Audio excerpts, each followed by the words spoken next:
It's the intergalactic soul, the honorable brother, the revolutionary yourself, Darius Lockhart, and I'm here to tell you to watch Powerbombshells every Sunday at 1 p.m. Eastern on the Fight Game Media YouTube channel. That's right, every Sunday at 1 p.m., and that's on time, every time, because when we stand together, what time is it? That's right, it's nation time. Welcome to Powerbombshells 184. I'm Mel, that's Sam.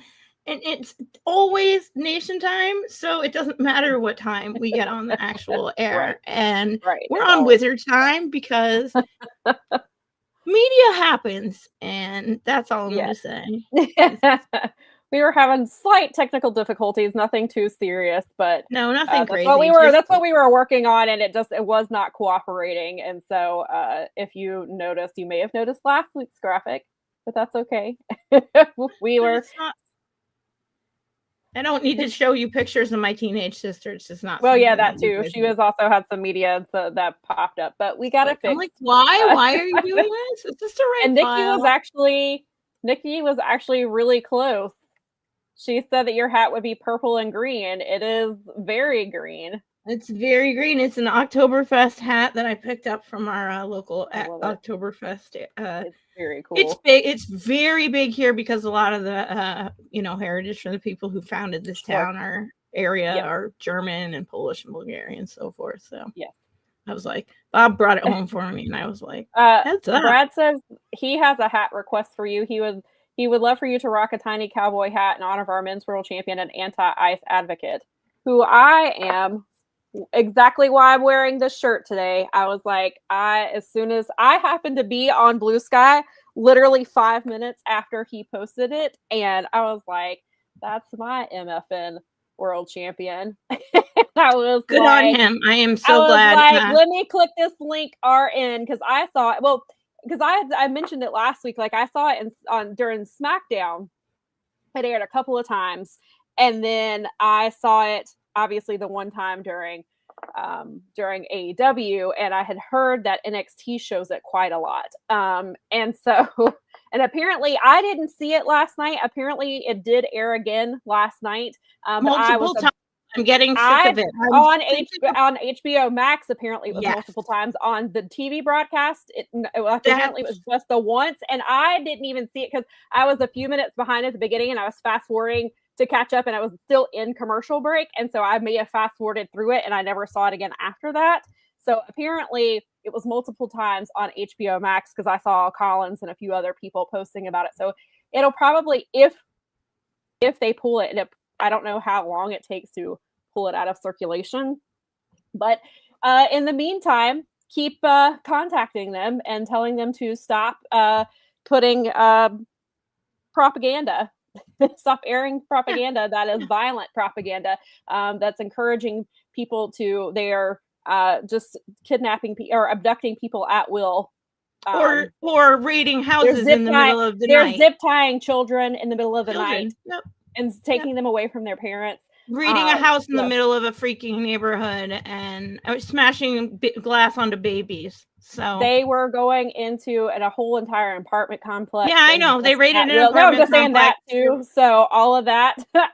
So keep contacting your people. And even if you watch SmackDown, you can go to I need to find the link for it because I need to do it myself. I did do it for the TNT/TBS broadcast, but I do need to go back and do it for both for HBO and for USA as well, because it's still airing during SmackDown. I think it was only once this past Friday, but still one is more than enough. I put out on social media that I was thinking about. I'm glad you say that, because I was thinking about, after 3 weeks of this, I am thinking about going back to TNT and TBS, because what the hell, I have it. It's not that I don't. I watch it on Max because it's generally more convenient and the ads are less. But if you're going to be showing freaking ice ads on but they're showing it on both. So they're showing it. We can see when they're showing it like the Max one, or the Max one is old me. It's back to back sometimes, and that's what crashed it. So I typically watch Dynamite on Max, and then I typically but we watched on a delay on Wednesday because it was our mom's birthday. So we actually watched from the TV instead of the DVR. From Max, and then Collision I always watch on the TV because if I have to rewind something for my notes or for live coverage, it's easier to rewind on television than it is on Max. So that's typically how we do it. But I haven't watched on Max at all this week. So I didn't realize until I saw other people talking about how often they were showing it. Because like I said, they only showed it once on, which is, like I said, way more than enough. Once is too many. That makes me wonder if it's I mean, they targeted ad people all the time. That makes me wonder. No, they're going after wrestling fans. They think wrestling fans are supportive of this. That's what they're doing. Yeah. Which is exactly what I put in when I contacted TNT. I said, just because we're wrestling fans doesn't mean that this applies to us. And I was like, sure, I get it. For some, sure, there are some wrestling fans who are all over that. But I was like, no, just because don't target. Oh yeah, definitely. There's definitely that group of wrestling fans. There are, and that group is everywhere in every. But that doesn't mean we need to enable them in any space market you can think of. But don't just assume because we're wrestling fans that that's what we would be into. And so I'm glad that Hangman used his platform. Me too. To bring that, of course, especially this is a man who cut a promo in Spanish, completely in Spanish, talked about growing up on a tobacco farm with migrant workers who worked alongside his family. And so I was like, and then you have Brody King, who I was going to say Brody King, the way that he in Mexico with a Abolish ICE shirt, sold an Abolish ICE shirt that was drawn for him that he gave the profits to anti-ICE corporations, and his tag team partner is Mexican. So yeah, like I've been so hyped for him. When he said that and someone asked him about it and he was like, because I think that human rights freaking matter. Like I was just like, high five. I've always loved you, but you just leveled up again, and that's it. And I'm just like, you don't see.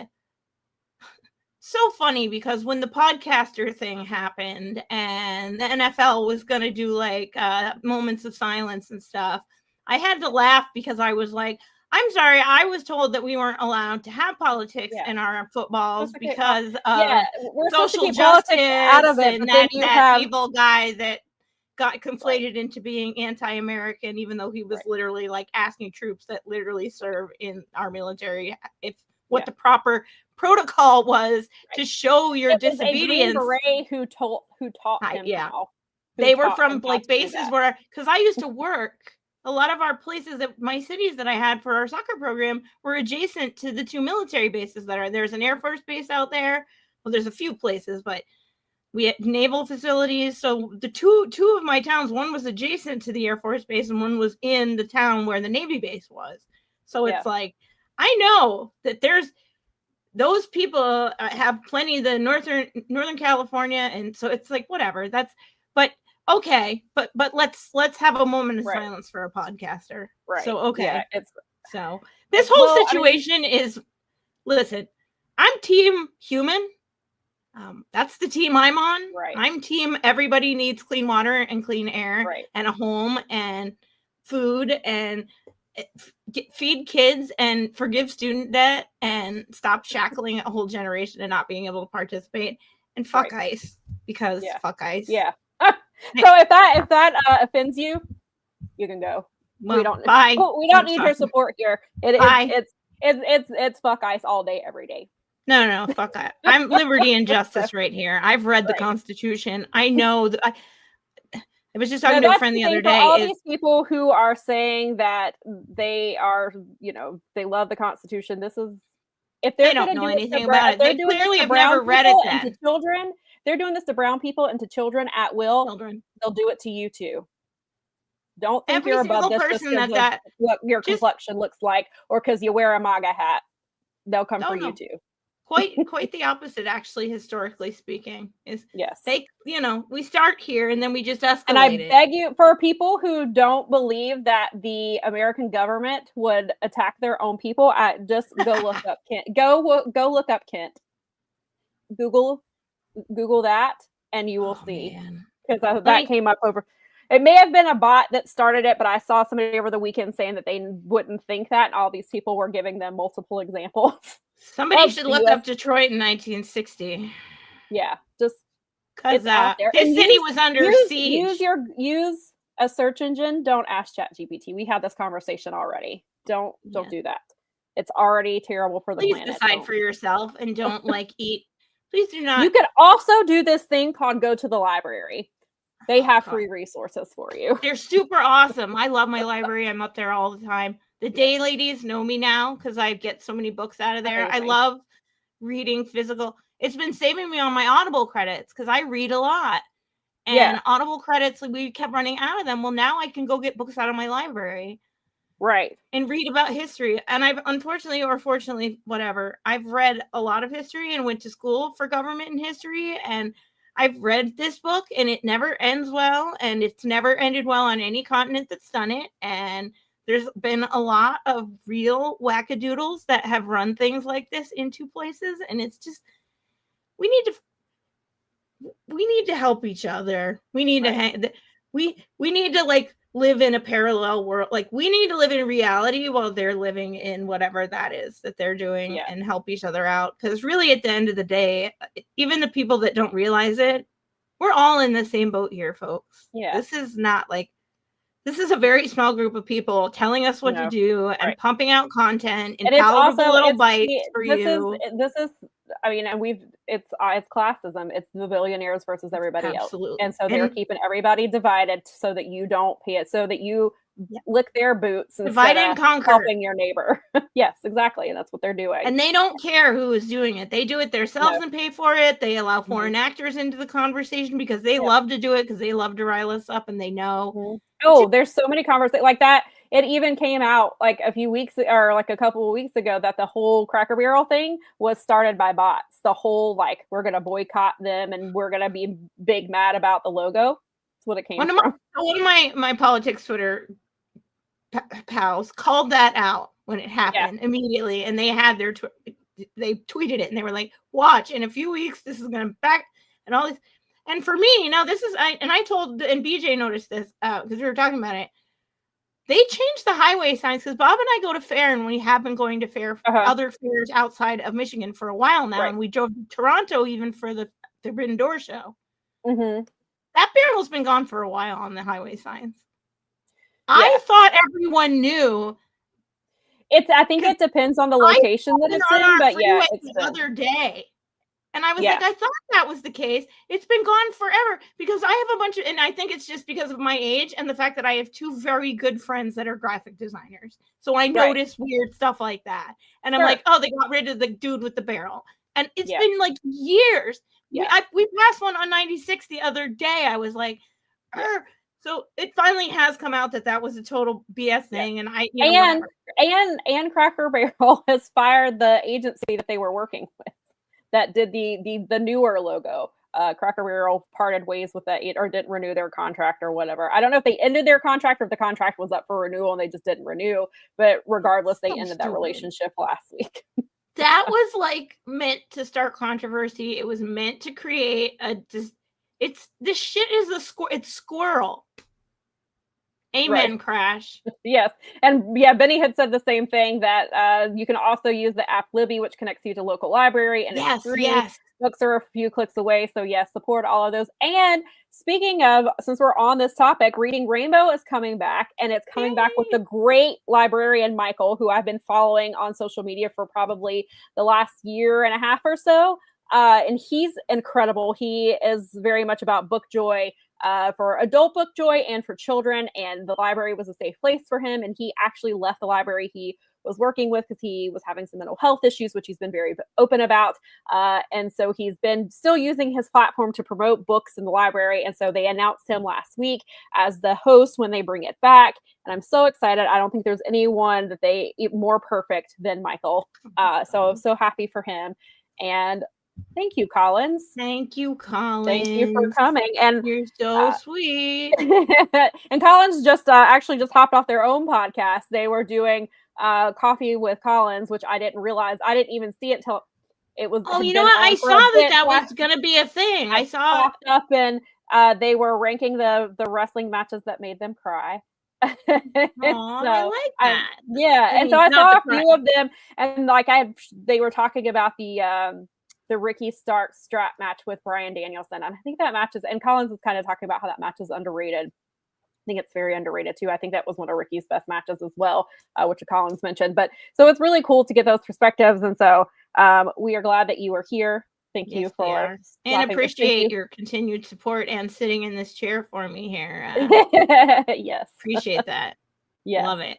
Very much. Yes. So thank you for that. And but yeah, I feel like, you know, we're very pod bros for lack of whatever, you know, that's how we used to say it in the old Wayback Machine. But just because you guys have it, and I like, we like got this like little like camaraderie because we all have all the other inner networks that we've gotten to know, and we've gone on each other's shows, and you've spent a lot of time over there because you're one of the now demoted to 10 people that regularly are watching regularly, and I just love that. I'm glad we can do that. I don't know if you guys have seen it. I tweeted it. I sent it to John because the FMW one was him 100%, and I was like, circle this right here is, and all the like watching Mid-South at the same time. That whole side was all him. Like that's. So there's the this meme, and it's basically attacking you for being a wrestling fan, and it was just kind of cute. It was great. Like, but I felt like personally, like I saw it from Lyric, and she was like, very real. Attacked, but it was like just these really funny things. Like you get up at 6 a.m. to watch a New Japan Road 2 show. I don't get up for Road 2 shows. I mean, I have, but I obviously get up Wrestle Kingdom, and sometimes and the G1 and the G1 Climax final usually. And so like we did that, and so it was like different things. It's like you have a list of match rankings, which I don't have that, but I do have an ongoing list of match of the year contenders and honorable mentions that I've been doing for like 5 years. So I do have that. And then it was like I like the one that said you can. There was the one that said that you can call it a random television match that no one remembers. And that is you and John, like that one made you me. I was like, well, that one right there is definitely Sam because she does that to me all the time. To be like blank as a solid or worker. Your Saturday all being queued up for having like shows in a row, and I'm like, well, that's Sam and Nikki right there. And when I have time, yes, that's absolutely us. And then there was one. I can't come out because Wheeler Yuta is Wrestling Commander on Collision. And so many people in the comments were like, okay, but that match would actually slap. And if they did that match, I would stay home to watch it. And so he was like, so many people were like, do you not know how good that match would actually be? But yes, the one at the top was, you're one of 10 people in the world who subscribe to Honor Club. I was like, Jesus, they just called me TF out. I was like, out of everything on this meme, they just called me out. And we always joke that there's 12 of us, but 12. There's 12 of you. I was like, oh my God, you guys lost 2 subscribers. Listen, the way I will say the last couple of episodes, yes, got out. I'm sorry. Brad said, and I think the other 9 are all here or listeing to the show. We appreciate you. Thank you very much. Thank you, ROH supporters, for coming to. I admire your commitment, and I love having you here every week. And I am grateful because it gives Sam someone to talk to, because I am guilty of not being one of those 10 to 12 people. So the last 2 weeks have actually been very good. I don't know if they've this week looks effing good. I kind of want to have it this week. I mean, last week did not. We're still struggling with this pure tournament. Last week there were no pure tournament matches. The week before there was one. That was the first one since the pay-per-view. And we've talked about that a lot. But they are picking up. But there were times where we were just every episode is, what are we doing here? Why are we using the frat house so much? And I want to point out once again, all of these men are way too old to be in a frat. Cole Carter's like just old enough. But Jack Jameson, you are too old to be in frat house, my guy. But you're talking about like that. What was that movie with Vince Vaughn and Justin Long and they had like the old guy and Will Ferrell where they had the frat. They like started a frat house, but they were in their middle age or whatever. Yes, that's what this. Yes, that's very much what this feels like.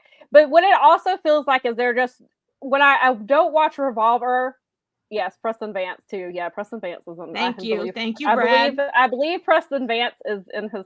If he's not 30, he's close to it. Jack Great Jameson, flick. Funny as over. As hell. So, I can't stand that gimmick. But when I was watching Wrestling Revolver more, they have a similar gimmick that was actually really well done and a lot better than. But I think that's what inspired it, and they do it. I mean, they were kind of annoying, but like their thing was like I forget. I think it's Alpha Sigma Sigma, but it obviously spells ass, so that was their name. And then they had pledges, and they had it was fine for what it was, but Frat House definitely feels like it's trying to exactly. They don't, and also I hate to say that's what she said, Nikki, but come on. Ass doesn't use Blue Meanie, and we've talked about how Blue Meanie, I didn't like that they were using him, and they still are, but Blue Meanie has his ex-partner accused him of domestic violence 3 years ago, and they did a backstage segment with him last week. They did a thing with Frat House, and then last week they did one and they used Glacier in it, and Glacier put Cole Carter through a table, so I did enjoy that at least. But I was like, can we please stop associating with Blue Meanie? This week's card actually looks really good. I kind of wanted to, but then Vinkin said that they put that Suri match. They did put the Suri match up. We're gonna talk about Suri and the Discord, because oh my god, that's a what are we doing here moment. No, we're going to talk about it. Okay, we'll talk about people are blowing it out of proportion. We're going to get to it. Not, for a change, it's not. We're going to talk about it. Suri, there's nothing wrong with her being an ROH, and we're going to explain why. So, people need to calm their tits. It's fine. I promise. I promise. It's fine. Oh, Sam, we love it. It's going to be okay. We'll talk about it. Or I guess we can talk about it now. I gotta tell you what my cousin, she was saying other ways that you could say that one day, and you'll enjoy this. She said, calm the calamity that are your memories. Yes. And I was like, okay, we're trying to come up with other ways to say it. But I thought that was, and she was just like, that was one of my favorite ones that I pulled out that day that stuck with me forever. Funny. So, you know what? We might as well talk about it since we're already on. Because I was gonna say it for the debuts, but we'll talk about it. We can go backwards or out of order. We're good. We'll talk about it. Since we're talking about Suri. So yes, Suri posted Tuesday picture of her boarding a plane. So everybody's like, "Whoa, she coming to the 6th anniversary show?" She was, just not to be on the AEW to film a match for ROH. She teamed up with Alex Windsor, and they had a really good match. And then they filmed the match for this coming week's episode, where she will defend the IWGP Women's Championship against Alex Windsor. And if I'm not mistaken, I'm sure Vinkin or Brad can confirm, I believe that Suri and Alex Windsor have a bit of a history in the UK, on the Indies or in Japan. I believe that they've got some history there. So yes, Suri from what I'm understanding, Suri is supposed to be stateside for a while. So they're obviously integrating her into an American audience, but also I believe the end goal is her facing Athena, because Shuri was Athena's dream match, and Shuri was injured and had surgery, and I believe Shuri's gone back to Japan. Suri is also high on Athena's list. So that is the end goal. And so if you want Suri to be facing Athena for, assuming for the ROH women's title, maybe they do title versus title, whatever, because Suri has the title as well. She has, as we just said, the IWGP women's title. Then you want her in ROH building herself up so that when she faces your very best women's wrestler, you know who the F she already is. Established among the ROH fans. So, Sam, now hang the F on, because now you're just starting to be rational and go around making sense. Right. And so I try not to make too much sense, especially with ROH. I know that's all right. Okay. You gotta go easy. You don't want to disappoint yourself. Your expectations are Sam's expectations are well managed in this field. Yes. They did film that.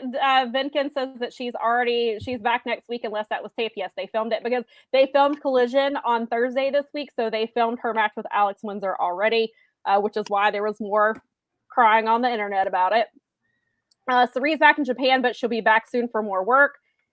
My guess, somebody pointed out to me that they thought that the goal was Sarie versus Athena at WrestleDream, because WrestleDream is obviously to honor Antonio Inoki, and so far there are no Japanese wrestlers on the WrestleDream card.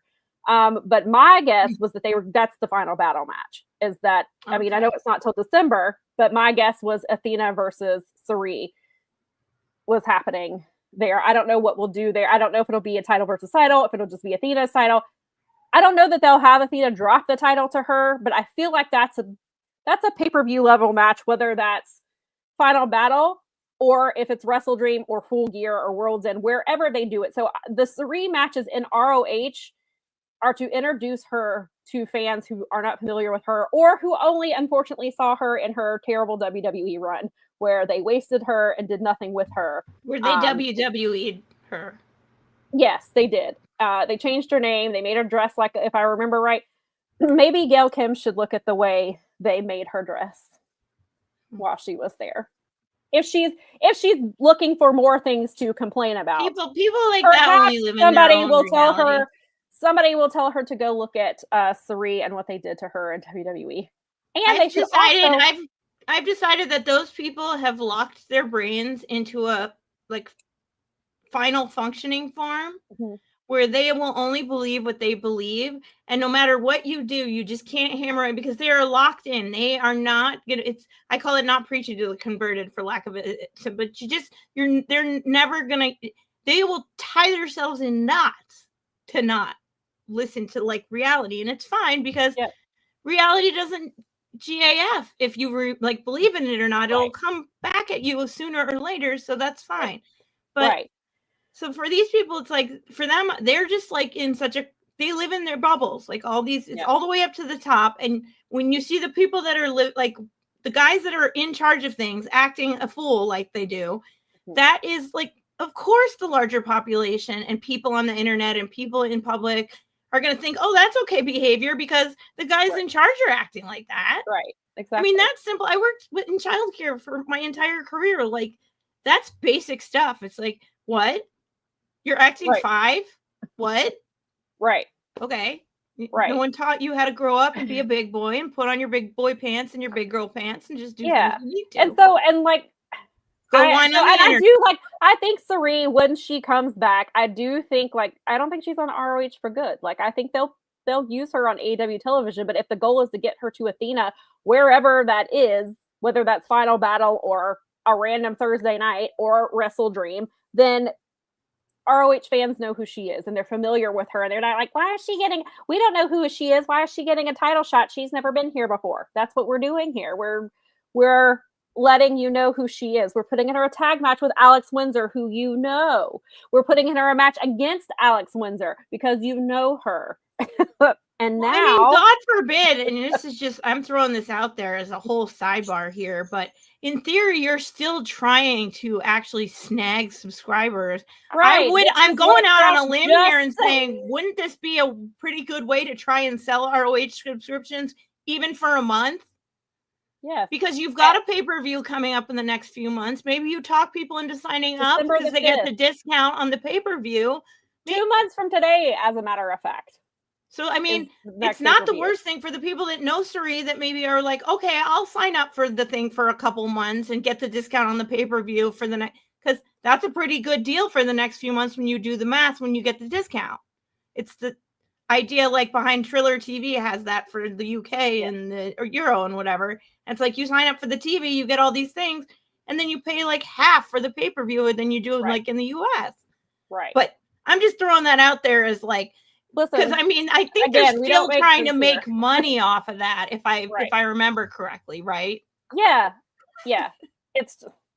Tony's not just running it for shits and giggles. A little bit maybe, but he is running it as shits and giggles, but he's and not we running are, it. you know, we are also forward. talking to Brad, and I meant to say this earlier before we went off on tirades, but thank you. We're welcome back. We're glad to have you here live. Welcome back, Brad. And I hope also you enjoyed your time. Colin and Jermaine are here as well. So welcome to you guys and everybody. If we did not say hello to you specifically, or if you're not in the chat but you're listening, hello to you as well. But Brad says Twitter Joshi fans thinks everybody knows her. She was not getting any kind of reaction if she came out on Dynamite. That crowd was bad. They were chanting what at Toni Storm. Get me started with the what chants. Our Discord never run in Florida. Don't run anywhere but Daly's place ever. I don't want to see our you run Discord chat. Lakeland wasn't. They were in Lakeland last night for Collision. They weren't too bad. They were way better than the Wednesday crowd. But our Discord thread for the Dynamite show during that, when that happened, first of all, I mean, we've all decided in Discord and this space as well that what chants are Bush League. They're JV shit. Like, you don't do that. Grow up. It's 2025 and or who was the woman who was champion for 2 years and is your most popular wrestler you've got? You just need to drop. You don't deserve Toni Storm. I was someone who was there for when the what chant was created. So as someone who lived it, I am imploring other people of all ages, as someone who literally lived it, I am telling you right now to retire that BS. It's over. It's old. It shows me that you should be at a WWE show and not at any other kind of wrestling, because they do it everywhere. Out of here with that. They do that shit on the indies. It's not just WWE. But it shows me how little you know anything about wrestling at all. When you start doing that, you show me that you just want the packaged palatable sports entertainment. You're at the wrong wrestling show. That's what that tells me when you start doing that. And you're in the wrong promotion. And why would you ever? No AEW fan over. No AEW fans. They're doing it on the indies as well. They're doing it on. Shame on the internet. Shame on AEW. Any AEW fan or any independent fan that's doing that. You should know better. Yeah. I am wagging my finger at you. They just want to chant. They don't care. They want to nothing. Because that's what I mean. Like we've talked about. Like I've gone to plenty of indie shows where they chant, "Oh, this person looks like this wrestler," so they chant that wrestler's name at them. Like, and people do that on the indies. They do it, and they've come to AEW shows and have done it. So that's just wrestling fans of a certain age are going to behave like that. That's any group of people. Any large group of people. There's always going to be some. What did my friend call them? Jackwagons in the group. Yes, but then you also have the people who do it at people who either don't speak English or they don't speak English well. Oh, I know, and that is even worse than what you did to Toni. Oh no, that's even grosser. Yeah. Vinkin, Athena is currently taking time off. She should be back soon-ish. So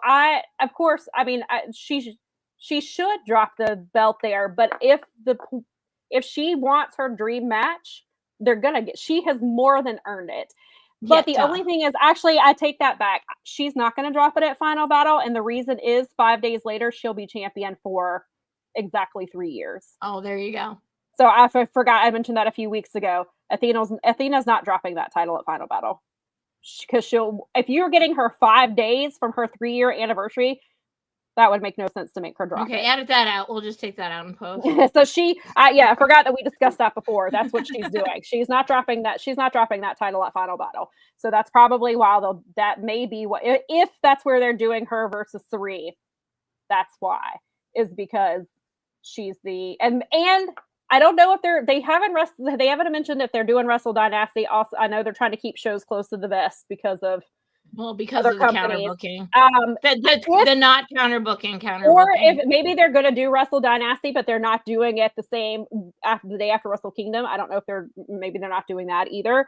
But if they are doing something with Wrestle Dynasty, that could be another reason if they do Athena versus Sari. So maybe it's for Athena's title at Final Battle, and then maybe at Wrestle Dynasty, it's for Sari's title for the IWGP Championship. Maybe that's another reason they're doing it the way that they are. But Athena, I will hold that title through I think she'll hold it through Final Battle so she can get to her exactly 3 years, because she will be champion. I believe when I looked it up, December the 10th, I believe it will make 3 years that she's been champion, and the pay-per-view is December the 5th. So they're not going to get her 5 days away from exactly 3 years. No. They're not going to do that to her. That's silly. Why would you? There's no point. I mean, she absolutely should drop that title. But, yeah, you'd be squandering an opportunity, for lack of a better way of putting it. But I think it's definitely Jermaine says that he can't wait until Sari beats Athena for the ROH Women's title, which will hopefully send Athena fully to the main roster. Yeah, I'm all for her being fully on the main roster. I don't think it happens until she gets to her 3 years. Which that makes sense, though. Yeah. Yes. I mean, she's built a women's division in ROH for their lack of. I mean, she has, and they need to. And again, as we've said, it needs to be a strong person. You need to book someone who can beat Athena. Athena cannot vacate that title.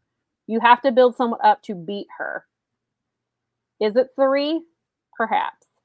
If not, you better be building somebody up to dethrone. If it's not going to be Billy, then you need to build, then you've got to build that story with Billy for her to make this match happen for a third time, to make me believe that she could beat her. So they've got a lot of work to do between now and whenever she comes back. So, yes.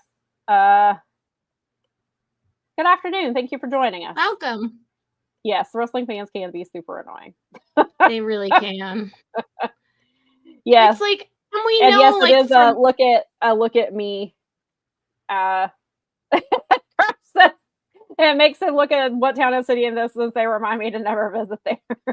Honestly, Crash, going to Florida in general is not something that's like needs to be on your bucket list or anything. I mean, if you desperately want to go to Disney World, I guess go ahead. But really, and I know sorry, Floridians, but I think most of the smart ones actually would agree with me and do, because I have a few friends that agree, and they would, it's not cheap to just move, despite what the internet would tell you. No, it is not. So, Florida's not like top of there's better ways to spend your time and money. Like, really, I mean, in my opinion, there's better places in America to spend. If you go up the coast to even where Sam's at is very much nicer. There's a lot more fun to see and good history, and if you go just a little north of her, there's a whole park full of wild ponies. Just don't try and touch them like the funny dumb tourists please don't. They're wild for a reason. I love that in those national parks they have the signs that say wild ponies bite and kick. I'm like, no duh. But then I actually saw people in the park trying to do it. And I'm like, guys, what are you doing? Well, and because so many people now are trying to get content for social media and to go viral. So they do really dumb things because they want to be famous. Yeah, and that's not cool, because those are actual animals with actual feels and stuff. And you're just in their house. Stop acting like they don't know anything. Stop acting dumb. So Vinkin says that we could build up Yuka. She's been in the pure attorney. I would be all for Yuka Sakazaki being the person to dethrone Athena. I love her. I don't understand why they were going through such long periods of not using her. She should be used all the time, and she is absolutely. And Athena has beaten her before, but it was in the first part of her reign. It was way back in the early parts, and so I would love to see Yuka Sakazaki beat Athena. I would be down for that. I love her. Yuka is a savage. Yes, she also says that her husband Takeshita is a big baby. And that there's a video that New Japan put out because he's getting ready to go wrestle Zack on the 13th, and she's sitting with him, and the subtitle pops up, and she said, "He's a baby, a big baby." Awesome. Great. I mean, I did see the clothesline. The wife knows. Mm-hmm. Wives know these things. They do. And so, yes, please build up Yuka. Wait, if I can get this quote. I love her so much. Why is this comment this comment's not wanting to pop up on my screen? Why is my... Yes, this is what I'm trying to Yes, please build up Yuka. We love her. And also, before I get to the other comment, Michael wants to know, does Athena beat Roman's record with his title run? His was 1,316 days. It has crossed my mind. But I have considered this, Michael, because she will be, she's well over 1,000 days now. What is she at? Let's pull it up on the internet and see how many days she has been. That would be kind of cool, actually. I've never thought about because I mean, because, when you're like, let's see, when you're at like over 1,000, then you have to start to really be like, let's see. According to, and I think Cage Match is off by like 1 day because of where they're at. I feel like they're off like a day, but I'm not.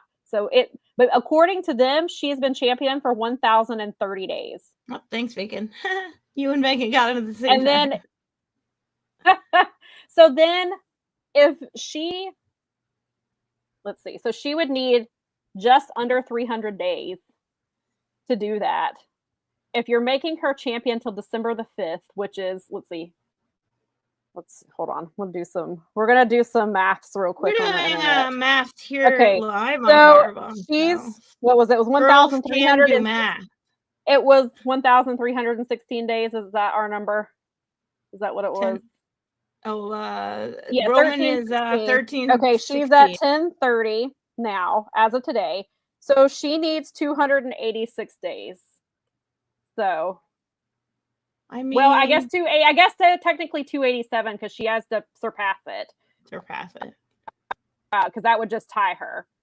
Okay, so according to the intranets, 287 days from now is July 19th.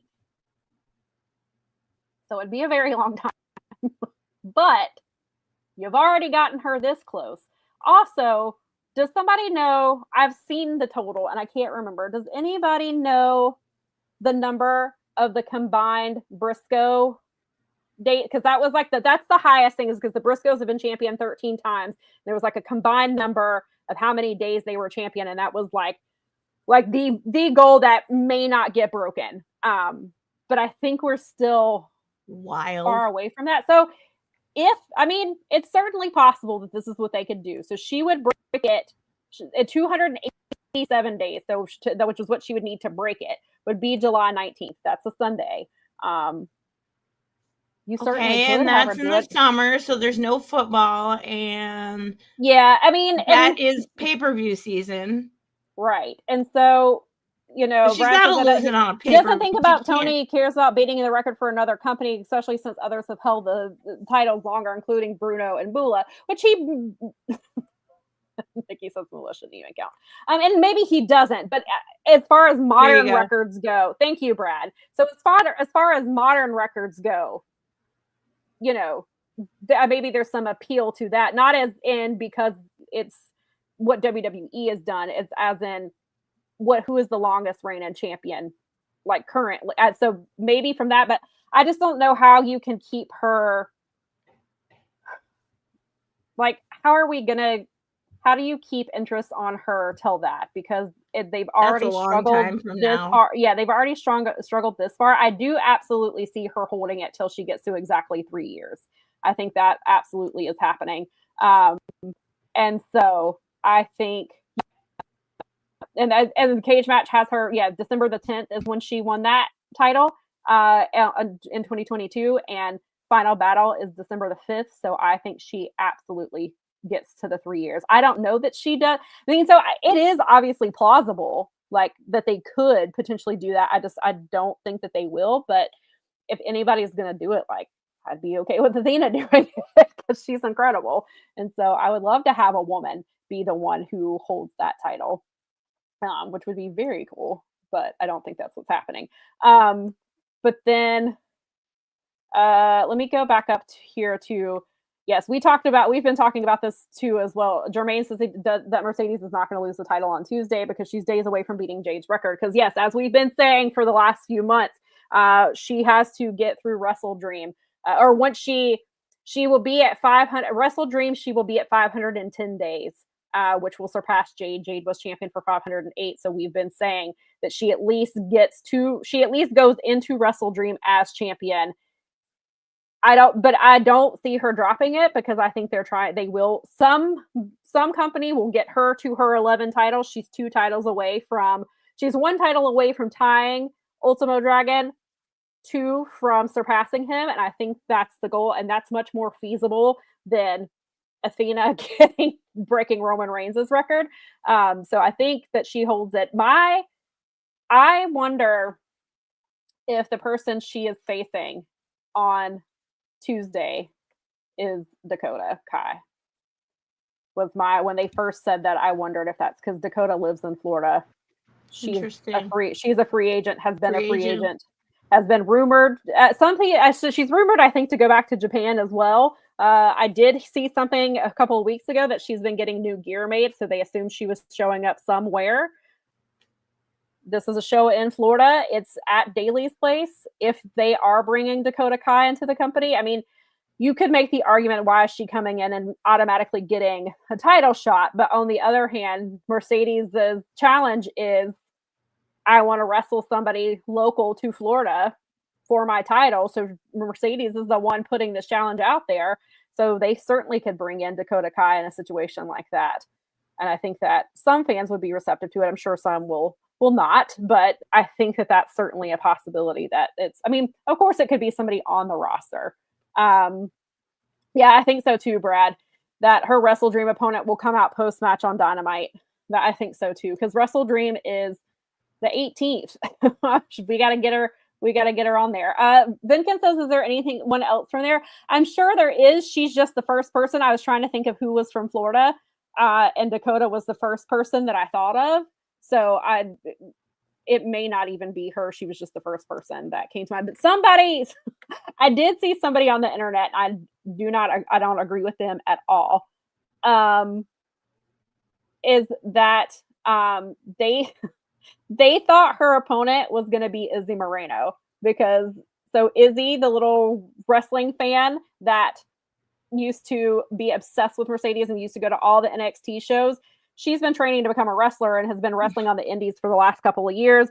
Apparently that match, the Tuesday, is like 10 years to the day of one of the NXT matches. And so they thought it was going to be her. I don't think so, because she's trying her damnedest to get signed by WWE. I don't think, or yes, Bailey's fan rather. Thank you. It was Bailey's fan, and she had and Mercedes or Sasha was always hating on her and being mean to her and giving her crap. So certainly, they could, but I don't think so. That she's trying very hard to get signed by WWE. She's been doing some of the ID related stuff. Like, I'm surprised she's not already been ID'd, but I don't think it's her. But I saw somebody throw that theory out there. Brad makes a good point that Sheeta does live in Florida when her visa isn't messed up, and I believe her visa issues have been resolved, correct? I believe so. Interesting. I thought a lot of the issues got resolved for now. Yeah, I believe she did. And then I saw something yesterday saying that she was on a stream and said she recently re-signed a contract as well. Isn't that where Kenny's staying? Yes, Kenny lives in, when he doesn't. He's taking care of her cat. Yes. Yeah, that's what I thought. Her visa is fixed and she's re-signed. So yeah, Sheeta would absolutely be. They could definitely do that. Yeah. No, Nikki, I knew that too. You meant Nikki was saying that she doesn't have any interest in Dakota, but she knows that there are plenty of fans who do have interest in her. I know people who would be into that. She's fine. She's fine. She's great. She's fine. I don't really here. Yeah. So, it would be really cool.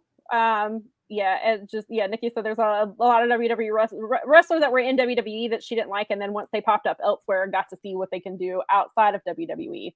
Well, look at Ricochet, because he's quite possibly the biggest.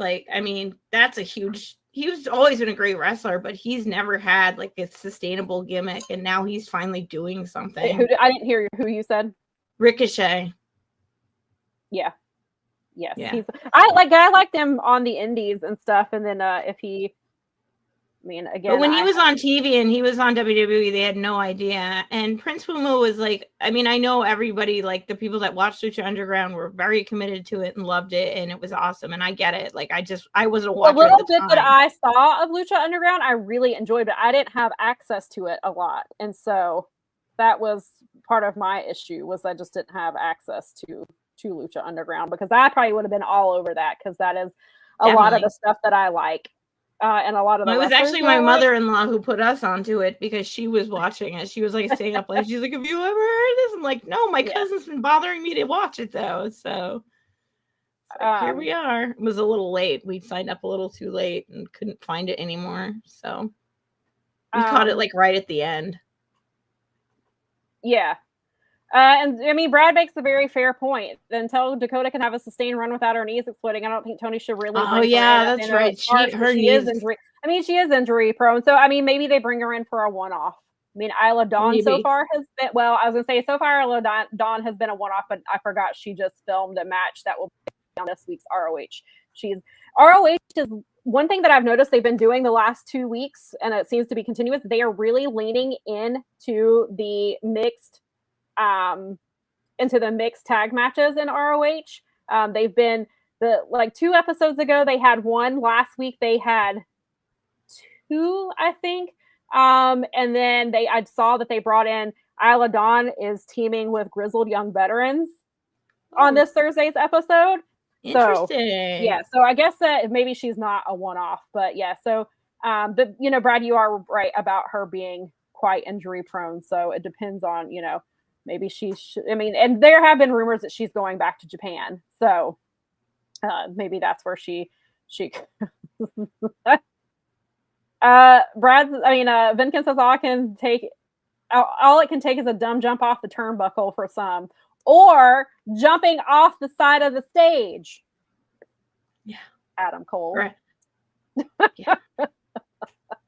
Guys, don't do stunt falls when you're on your way down the ramp. It never works out.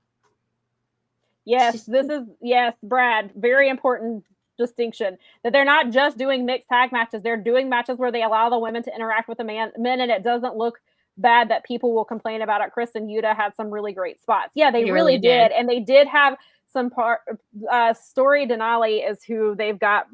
She was a collegiate volleyball player, and she's like 6'3". She's a huge woman. They've been using her lately with premier athletes. And so that's where some of this mixed match has been coming from, is they're letting her go out there and kind of, she's obviously very new. Moxley's move. Huh? Did Willow take Moxley's move? Why am I losing his finisher right now? Is the paradigm shift? Wasn't it Willow that took one of those from him recently? Or like no, Chris took the seat belt from Yuta to win, and that's why they think Chris was aligning with Death Riders, because she used the finisher. And so was misunderstood. Oh, and then women, like a lot of the spots will go women and men. Willow did take Mox's move during the Anarchy. Yes, they did do that. Thank you. Okay. I was just thinking of recent, as in the seatbelt, but yeah. Oh, okay. I wasn't crazy. I was like, didn't she take one? Yes, right. She did. Yes, she did take one. And that's how. I mean, they're like not, and he doesn't like. They're not pulling punches. And I think if you look like deep in his eyes, Moxley is like so proud of all of these people as they're coming up. And I got to give a big shout out to my husband, because he wore it yesterday, and I remembered that our first AEW show, he had to run to the merch table to buy himself or went to Pro Wrestling Tees to buy himself a Chris Statlander tee way back in the day. He's been on her since like day one. And he pulled that shirt out yesterday and was like, look at the guy that was ahead of his time wearing the shirt of our champion. And it's really cool because it's got this like old school comic booky look about it. I'll show it to you guys. I'll probably wear it on here sometime because it's freaking great. But I was like, all right, Mr. Nostradamus over here with your like. Yes, and when it made me realize that I actually didn't you take? I thought you meant take as in she took the move to use herself. I didn't realize. No, when they were saying that that Willow, and I was like, and then I realized what you were saying, that yes, of course she did take that. Sorry, some internet glitchies. Yeah, that's. I mean, the women's division in AEW is really awesome right now. It just is. Yes, it is. It's just there's no denying it. It's a lot of I fun. like that Tony, because Tony has so far been anti. Has been, he does not want to do intergender wrestling. He's been very openly against that. But it's getting over. Right. And so I think that's what he's kind of maybe is testing the waters by doing the mixed tag matches. And as Brad said, letting the women get involved in the matches. So we've seen Story. So Story Denali's only had 3 matches in ROH, and they've all been with premier athletes because they're obviously easing her in. And she's also very new. I think I don't know much about her. I do know that she was doing some stuff on the indies. But she's very, from what I understand, is very new to this. So it's smart that they're letting her do just a little bit and kind of getting her used to the crowds.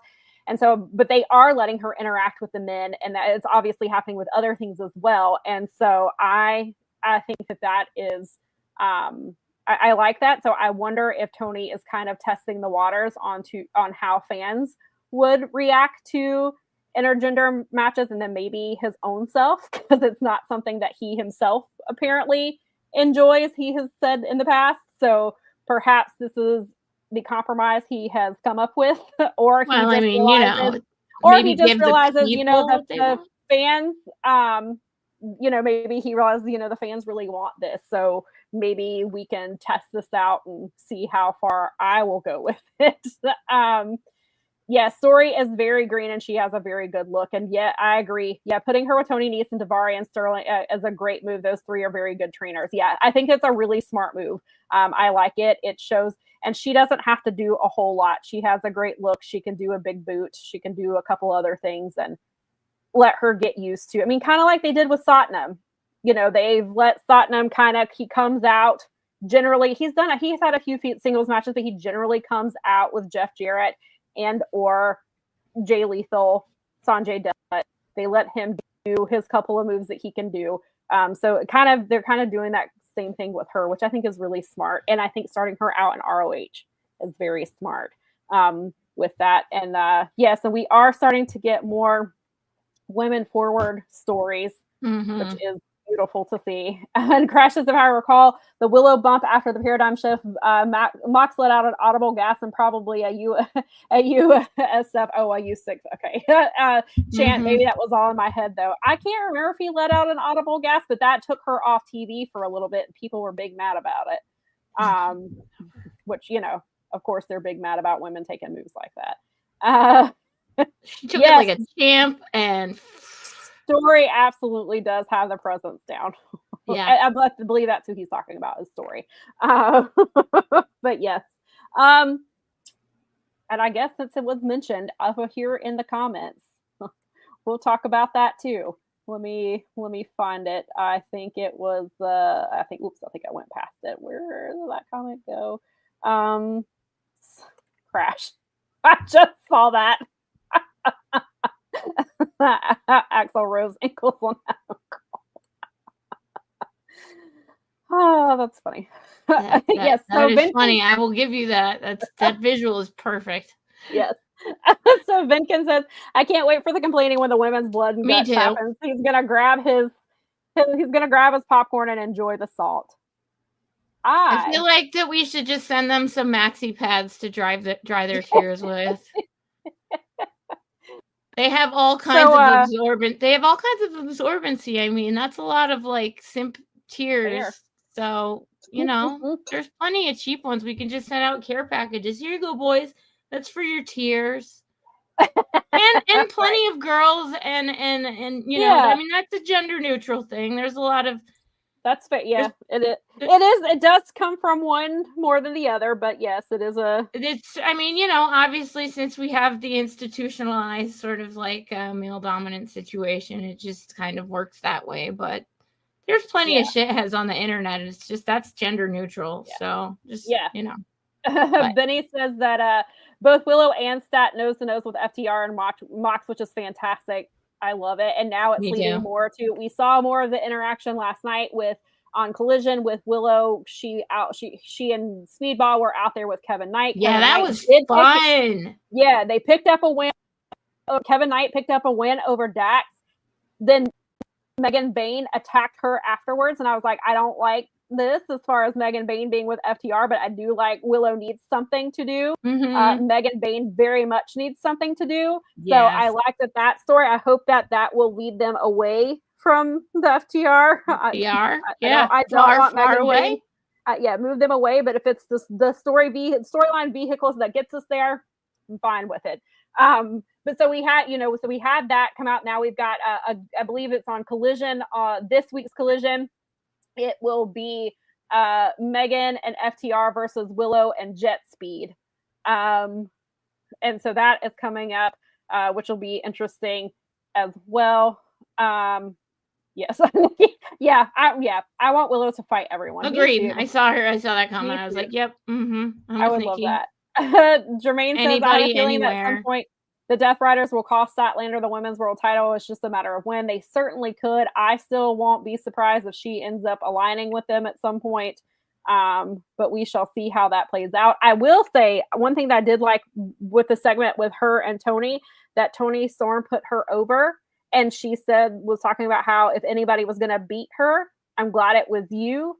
And that gold is in my blood. And if I'm going to lose, I would be glad to lose to you. But also if I beat you, I would be glad to beat you. So she really put Stat over in that promo last night, which I really appreciated. Laying down in the ring like that was the most hilarious thing in the universe.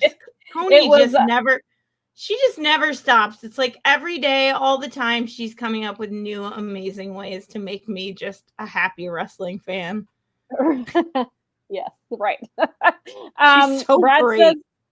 Brad says Tony, and he meant Tony with an I, with a Y as in Tony Khan, not Tony with an I as in Tony Storm. Tony Khan not being okay with men and women interactions is huge, but WBD not having an issue with it shows how much WBD is really behind the company and what they do, which is a very excellent point. That is a very, very good point, Brad. Yeah, they're pushing him past his boundaries regardless, because it's like, okay, that's your thing, but you work with us now. We are the reason you are on a television station, which is the most important place to be right now. And I mean, you got to lean into it. You got to go with what the fans want. I mean, give the people what they want. That's the whole thing. Right. So, and these really women are holding their own. They're doing, this is organic. Right. This is not like being forced together or being turned into some sort of weird love triangle. Fans have been asking for this stuff for a while. And now we're finally getting it. So, and the women are booked. The women are some love triangle story. The women are proving us right. They are proving why we've been asking for this and asking for this. We've been asking for the women's tag titles. We've asked for the blood and guts. We've asked for a women's main event, Tony Khan. We're close. So we're getting there. And we want the women's things off the list. We can't get greedy. We want all of these things, and the women are proving us right. They're proving, and I know the women have been asking for these things as well. It's not, I mean, the fans of course, they're a big reason behind it, but the women themselves have been asking for these things. And so now that they're getting these opportunities, they're showing you, like, we told you we could do this. We told you we could do it, and sometimes do it better than the men do. So let us have this. And so I'm very glad that is happening. Michael says, thoughts on Tessa back in CMLL. Mine are ill. I don't want any interactions with her and with AEW talent, which I've said the other day before I knew why she was back down there, that I didn't want her in AEW at all at any point. I've said that all along, but I said it again the other day. Apparently, from what Lucha Blog says, who is not the end all be all, but he knows his shit when it comes to this. She is still with TNA. She is still under contract with them. Her contract prior to TNA, or when she signed, allowed her to go back to CMLL. From what I understand, the Mexican fans really like her. She has been good to them. They have not seen the racist behavior that she has had in America. And a lot of the reasons, so to the Mexican fans, they have never seen that version of Tessa. And so apparently that's why CMLL is comfortable bringing her back in, is that she's had good interactions with the fans down there, is what he was saying last night.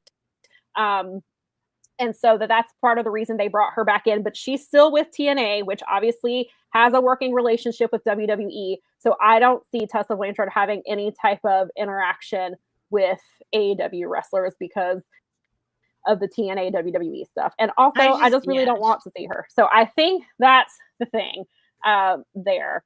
But that's just how, from the information that I saw from Lucha Blog, was that it was already in her contract to allow her to go back down there when needed, when they wanted her to. She has a good relationship with CMLL. She apparently has a good relationship with the Mexican fans. They have a totally different, they view her completely differently than American fans do. Because she has the things that she's done there, they apparently have not that they don't believe it, or maybe they just don't know about it, because their it could very well be that they but what they have seen, they like.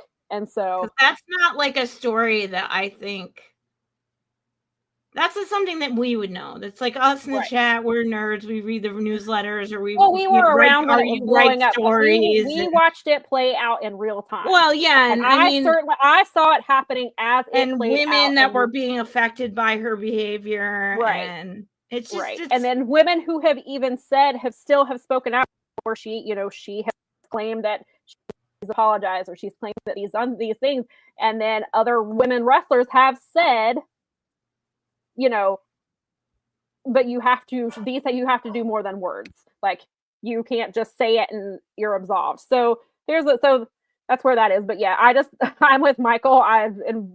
You and I have said this many times. I don't want her associated with AEW in any way.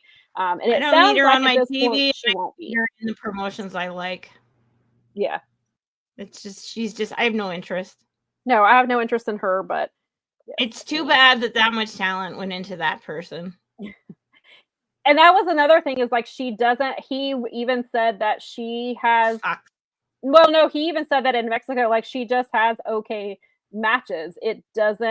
She doesn't have standout matches in CMLL. That doesn't surprise me.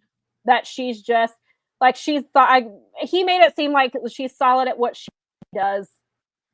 The fans are fine with it. Like, she's not doing anything stand out or anything. Like, she's not having like banger matches or anything like that. She's doing. So she's effectively. I mean, is she phoning it in? I mean, no, I don't think that. No, she's. I don't think she's phoning it in. She's. I think is at her ceiling. She's at her ceiling, and she's not going out there. Like, she's not out here having matches like Athena. Well, and that's not to say that. And again, I don't watch her work, so I don't. Well, know. Yeah, obviously, but, but from what he was saying, was more that she is not like she's out. She's not having these like incredible matches where, like, oh my god, AEW has to sign her. She's not pushing that. She's like not moving the mark. She's not pushing. Yeah, she's doing what she knows. What she knows what she's good at, and she does it, and she gets paid for it. Yeah, is what it sounds like to me.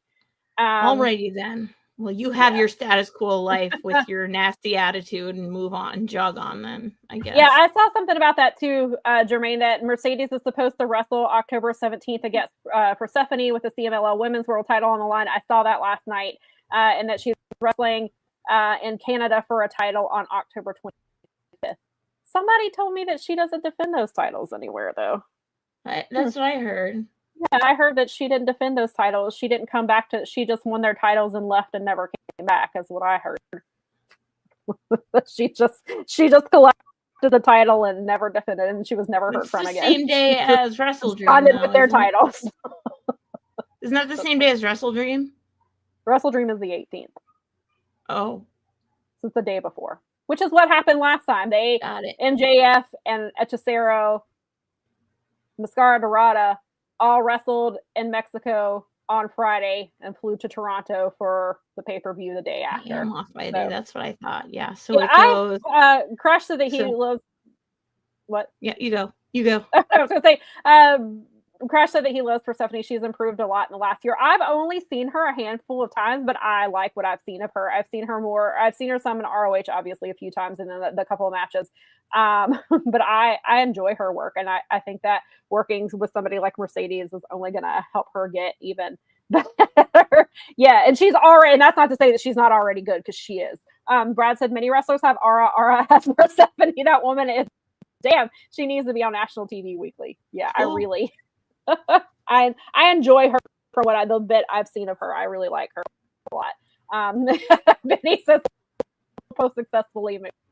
Yeah, I'm talking about Mercedes in the title. Yep.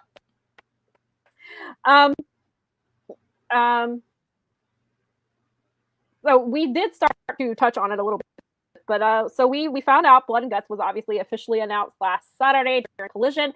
We quickly found out when it is happening and where it is happening. And I heard from the group chat, and then I was tagged on Twitter, and I was tagged on Blue Sky, because I guess the people have made it very clear that this is what I want. This is what I've been looking forward to. So I appreciate the people who made sure that I knew. That I really appreciate it. I was like, yay. So Blood and Guts will be happening on November the 12th. Exactly 1 week before my birthday, 7 days before, in Greensboro, North Carolina. Not at the Greensboro Coliseum, but at a different venue. First Charter, is that what it was? The First Charter Arena, something like that. Regardless, I better find out, because I have tickets. I am going to Blood and Guts. Tickets went on. Well, Wednesday they had the really fancy. You got a lot of money to spend on wrestling tickets. Then Thursday was the AEW pre-sale. Make sure, as I tell you all, I've said this many times, when you go through Ticketmaster, turn off all the filters. I was going to say, just reset your defaults. Check them, uncheck those boxes, people. It is. Crush said, "Oh, it's in NC." Instantly thought of yourself and Nikki when I saw that. I appreciate that. I saw it. I actually said that was the only acceptable place for them to hold it, and also I'm totally hyped because I got to see the first one regular. You're getting to see. I have a theory. I think to get you off his back, Tony Khan was like, "Fine, I will have Blood and Guts. And I will have it near your place, and you need to leave me the F alone." So if he pulls this off, maybe he'll back off a little bit. He's still going to need to give us that main event. But I think he was like, this is a peace offering for Sam. He also gave me, because he's also giving Sam and I will have been to one. Yes, which is what I thought was so funny, because Mel said that to me, and I was like, I literally thought that last night, that Mel got the first Blood and Guts, and I'm getting the first women's Blood and Guts, which is very cool. But yes, the right Blood and Guts and the right person. I endorse this highly. There is no other acceptable, other than Detroit. There was no other place for him to put this properly. Right. Nikki said, if you don't know, Blood and Guts / WarGames is our favorite match. Oh my God, you guys are having so much fun. It's so fun, and I mean, notwithstanding that we had to see Sammy Guevara kind of have that exact thing he was talking about last night happen, it's so fun. It's so, you guys are gonna have. Yeah, I am so excited. So it was funny because we did the thing where we turned off the filters, and then we had our code. So it was like the standard seats plus the seats that fit under our code. The code ones, yeah. And so we looked at floor seats originally just to see, and on the hard can side, and they did have 2 left on the last row, but Nikki and I are short, and we're like, if anybody stands up, which they probably will for the cage match, or if they hold up signs, we're not going to be able to see. And our friend got floor seats in that same section. And so we were like, well, we'll go, the lower bowl is right above it, hard cam, we'll do that. And it was so we looked at seats in that section and the section next to it, because the section next to it was slightly cheaper, maybe $7 or $8. So we were looking back and forth, and so we finally picked seats. Seats got bought out from under. Of course. So we're and that section was sold out after that. So we're like, well, do we wait for 109 to come up, which is the side across from? So yes, we would behind hard cam, but we would have been directly in front of the ring. So we're like, do we wait for 109 to see if it opens up? The tickets keep going fast. Will they open up 109 today? Will we have to wait for the general public sale tomorrow? And I was like, you know what? I'm going to look at floor seats again. Let me just see what's there. We found floor seats on the left side of the ramp, but they were further down. So we would be in the same situation where we probably wouldn't be. And it was second row, but it was like seats 13 and 14. And we were like, I don't know, we'll be kind of a weird angle. But then we found seats on the right side that were a few rows back and closer to the ramp. And that's where we went. Nice. That sounds like roughly where we tried to sit at our spot. They were $3 more than the tickets we were looking at in the bowl that got sold out from under us. So we ended up with really solid seats. I'm hoping by the time, hopefully we still will be obstructed by people taller than us, which is generally like when we go to indie shows, we tend to try to sit front row, right, or second row because we're short. And we have been to like New Japan shows where we can't see as well, or we've been to other shows where I appreciate this because I too am short. So we try to sit closer. Sometimes for budget reasons, that's not always the case. But yes, so I am so excited that we're going. I'm so excited for you. I don't know if they're coming through. A couple people have talked about driving up or flying in for the show. I don't know if they've made the decision yet, which hopefully they do. That would be very. I feel like Mike Gilbert is close enough to this that he should also be going. He should go. I hope because I'm pretty sure that's near his neighborhood. Greensboro is. I mean, I think he's just over he's over the border, living I think in the South Carolinas, but right. It's like a 20-minute drive to Charlotte or something. Right, so for me, roughly like an hour and a half ish.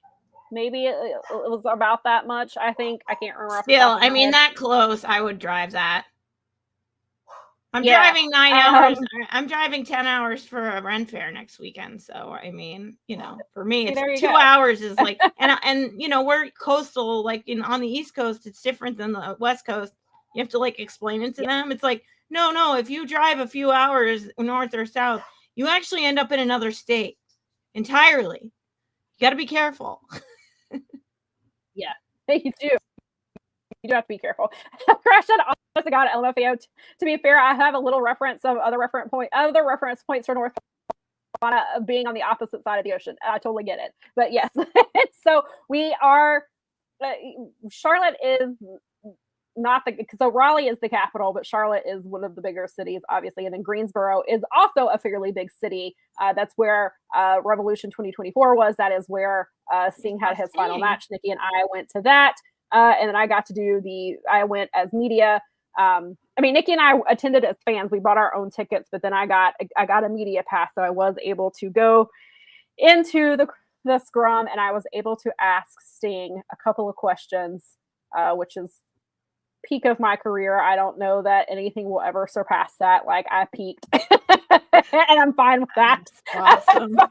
That's not to say that I didn't enjoy the people interviewing people like Dominic Mysterio and Chelsea Green and the other wonderful indie wrestlers, but like I don't know that I can get much higher than Sting. That's awesome. I think all the indie wrestlers and people that you yes, and I love them and I'm so thankful for them. I think they would agree with you actually. I just think that they would be on your side with this one. I think most of those people, given what I read, would be like, you can definitely put Sting over us. We totally appreciate. We understand. Yeah.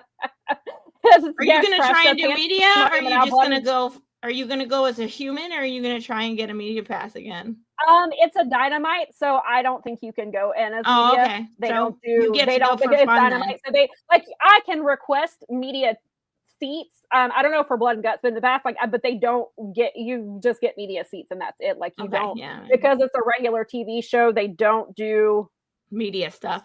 There's no media stuff. They don't allow interviews and things like that. So sweet. So you guys just go have the best. So we'll just be attending as time. fans. We were talking about. I think I'm just going to take that day off, so we can go up earlier in the day, have plenty of time to get there. And if those people are coming in, then I can meet up with them because I'll already be there, or we can get into the building in time and not have to worry about traffic and like trying to and leave if like you want even of the 5 pieces of merch that they're going to bring, then you probably want to be there. Right. That's what I was telling Nikki. I was like, we better get like some custom merch for this. Like I was there at the first one. Because I got my Blood and Guts shirt at least. Yeah, and I was like, there better be like I was there, like the Sting shirt they selling that was like I was there. Like, we better get one. I assume we will. I have the Forbidden Door. I generally buy the generic ones, but since I did that, like, they're the ones that are branded for the event. Like, so I have Forbidden Door 1 and 2. I have the Blood and Guts one, which is actually, that graphic is a lot of fun. I've worn it a few times on here, but it's a wool shirt and it's a lot of fun because it's like Mox and oh my gosh, I'm so happy for you guys. So much fun. And I really like that graphic that they're using for the women's Blood and Guts. I think it looks really, really cool, and that would be cool in a t-shirt. Whoever is listening, merch people, put it on a shirt. Shirt I will it. buy it. Shirt it. I will buy it. And that would be another thing. If I'm there early enough, maybe I can get the shirt that I want. Yeah, exactly. And Nikki said during last week's show, I was going to start tweeting TK to tell him to start coming to Charlotte more often. Close enough, I'll take it. And she said, I still want shows besides the first weekend of January, which I'm sure Collision will still be here. And hey, listen, what's your beef with the first weekend in January? That's right by my birthday. The reason is because it was last year. It was the same weekend as WrestleDream, so all the big wrestlers were in, and it was not only that. The first was right. They were in. They were out of country, and then well, part of it, and then they were in. The show on January 1st was the first show on Max, and it was in Asheville, and so Collision was an afterthought. He just was like, "Oh, I have a show to book Saturday night." Oops, here, damn. So, I mean, we did get some solid show matches, but then we got some matches that were like, why is this on here? Because it was just very much, and so that's the reason why, is because we were clearly an afterthought. So, no, I will say I was very excited. We did get Workhorsemen versus Sting and Darby, and it was Sting's last match in Charlotte, and it was against the Workhorsemen, which also I saw JD Drake, and I retweeted him this morning. He wrestled Sting again in his last Charlotte match, and then he was Stephen Borden's tag team partner yesterday in his very first match, because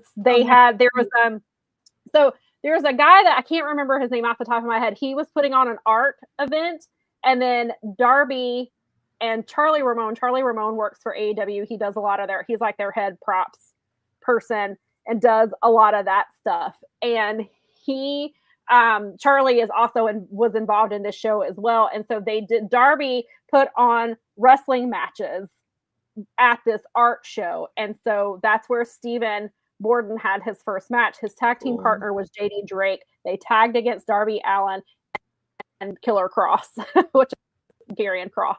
That's who they had their match against. So I was like, what a cool thing for JD Drake to wrestle Sting in his final Charlotte match, and then he tagged with his son in his very first wrestling match. I was like, that's such a cool piece of trivia for him, that he will always awesome. Like, he will no matter what JD Drake does in his career, he will be the only person that has that distinction, which I think is so cool. So I saw like a little clip of it. It looked really cool. I heard Steven had a great match. It looked pretty solid from what I could see. So and I think putting him with somebody like JD Drake is really smart, because JD Drake is very good at what he does. Yes, so he is. I was really glad to see that. Hello, Tom. Where's Mike? Okay, there it goes. Thank you for joining us. We are glad that you could stop by.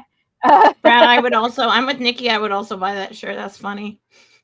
That I was at the first Women's Blood and Guts, and all I got was covered in blood and guts. That's a great shirt idea. I like it. 10 out of 10 would buy. Yeah, totally. Put that again. Shirt that we need that. Yeah, those shirts can be expensive though. Well, no, I think when they're at, Dynamite, their shirts are like what, $35? Yeah, and it's actually, you know what? I noticed one thing I will say is if they do have merch, it's not like exorbitantly more than if you got it on Pro Wrestling Tees or what. Yeah. Not. Yeah. Like it's a little more, but usually it's 35 for the sweat. I think it's 35 for the t-shirts and 45 for the sweatshirts is roughly what they usually do. I think so. And like hats usually come in at like 25 or something because they're cheaper and you can usually get like, I wish that they would do towels like they do in Japan, but that's just, they don't always have it. Again, they start. Yeah. You start to lose AEW when you get in the weeds. Just be glad they have t-shirts. But thank you again. Shout out to Stephen Conway who got me a authentic Zack Sabre Jr. towel when he was in Japan. And so I got a Lucic Bernales hat. One day when I can put up all of my wrestling merch, I will definitely be displaying that somehow because I love that towel. Next to my the one that Marco got me from Marina, Mexico, with all the luchadors that we're watching a bunch of them right now. So I now recognize them, which is cool. Yeah, and that's very my cool. little Signal Bernales hat is next to that Steven bought me. So yes, the 6 degrees of JD Drake. And I meant to say this when we were talking about ROH. And another thing, if maybe Sam will get off my back. I know what's going to happen, but the Workhorsemen are getting a tag title shot at Sammy Guevara and Roosh. I think it's happening this Thursday. So they're getting a title match. I know they're not going to win, but it's a start. It's a start because one day they need to be belted. But I'll take it, and then hopefully people will keep asking, like, hey, you know what? We want them to be. We want them to have titles, and maybe I can convince the other 9 people. Actually, I was gonna say I can convince the other 9 people who watch with me, but I think they all like the Workhorsemen and would all be fine with it. So would not be mad at. I think they're pretty on board with you. I think so. From our our anecdotal experience. Nikki, you can go look at it anytime you want to, probably. It's not displayed anywhere right now, so I can't see it, so neither can she. Okay. I don't have it displayed well, that's yet. fair. I mean, that's entirely I don't know where fair. I've got to figure out where to display it. Smart. Crush said, Workhorseman with a spoiler win would be Fuego with me. I will lose my mind. Hell yeah. Let's go. I will lose it. And speaking of them, she will lose it, actually. I'll be able to hear it all the way up here in Michigan on the peninsula. I will. There's a few times where things have happened, and I'm like, can you hear Sam and Nikki freaking out right now? Both positively and negatively. Yeah, right. There's no discrimination. Like, oh dear God. Like when the blood and guts thing happened, I was like, I heard them screaming from here. They are, so DPW is coming. So the weekend of WrestleDream, Ashe is on Saturday and DPW is on Sunday. And they just announced for DPW this week, they're doing a tag team ladder match for the titles. And so the current champions there are Miracle Generation. But this match is Miracle Generation, Workhorsemen, GYV, and Violence is Forever in a tag team ladder match. This same show also has Adam Priest versus Jake something in a steel cage. Whoa.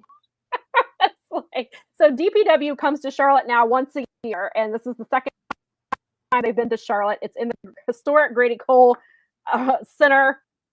And this year they are going big or going home. So we're getting a tag team ladder match. And I think it may have been, was it John Blood that tweeted about it? He was saying like, this is the biggest tag match they've ever, or one of the biggest matches they've ever done, or biggest tag matches. And he was really excited about it, really proud of it. And I'm super excited because I'm not super familiar with Miracle Generation. I've only seen them at the tag festival I was at, but I had been hearing about them prior, and they were really good. And then I love those 3 tag teams.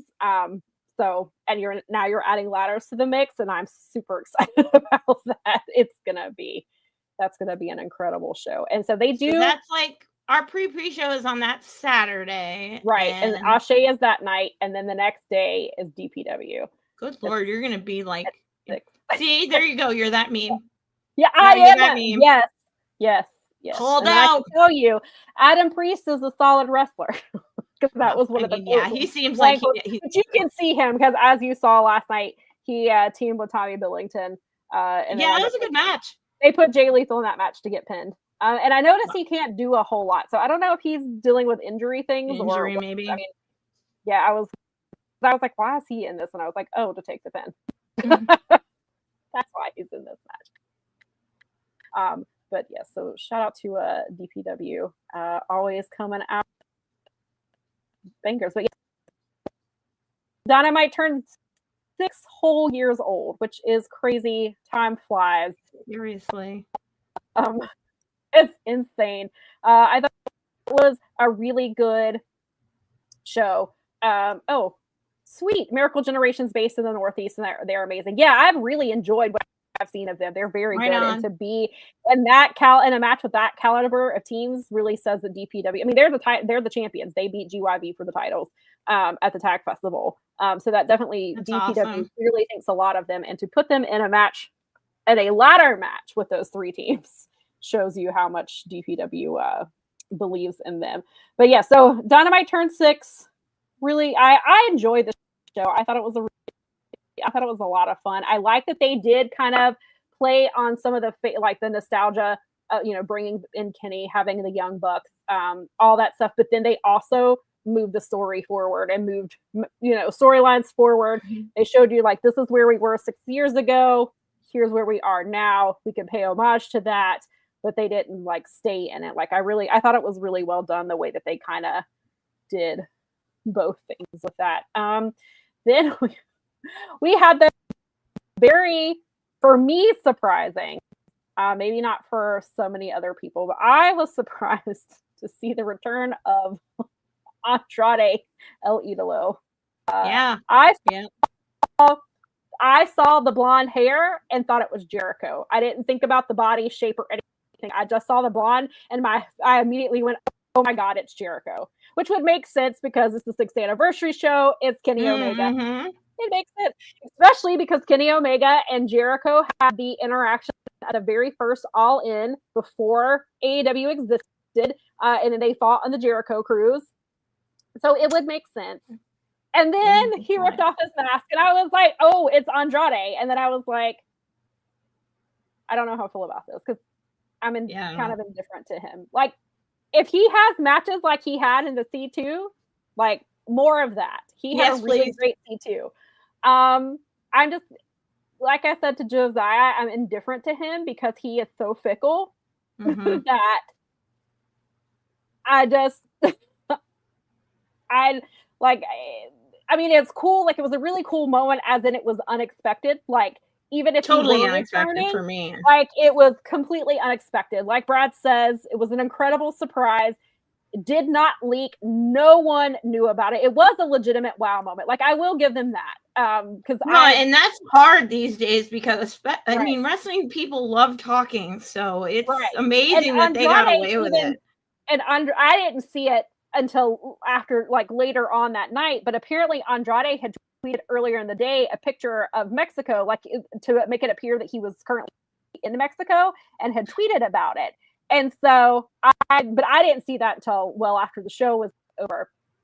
But Nikki said she recognized the mask. I saw blonde hair from like here down, and that's why I was like, it's Jericho. And then I was like, yeah, Jericho does not have that because Andrade has a very large chest. So I was like, he's clearly been working that because he's very ripped. I was like, oh, okay. And then obviously we don't ever see Andrade with his hair down.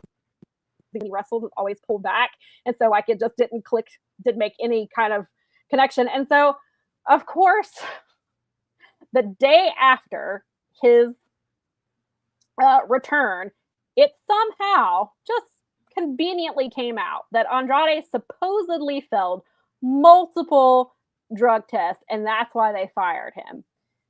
But because they randomly select when they're going to randomly select to put out there. Prior to that, the information that had been out was that he failed at least one wellness test, but they had no confirmation if that was why he was fired or why he was escorted from the building at one of the SmackDowns. But then suddenly, the day after, it was multiple. He had multiple of these. So last night I was scanning over Lucha Blog's tweet because I saw BJ talking about some information that he had.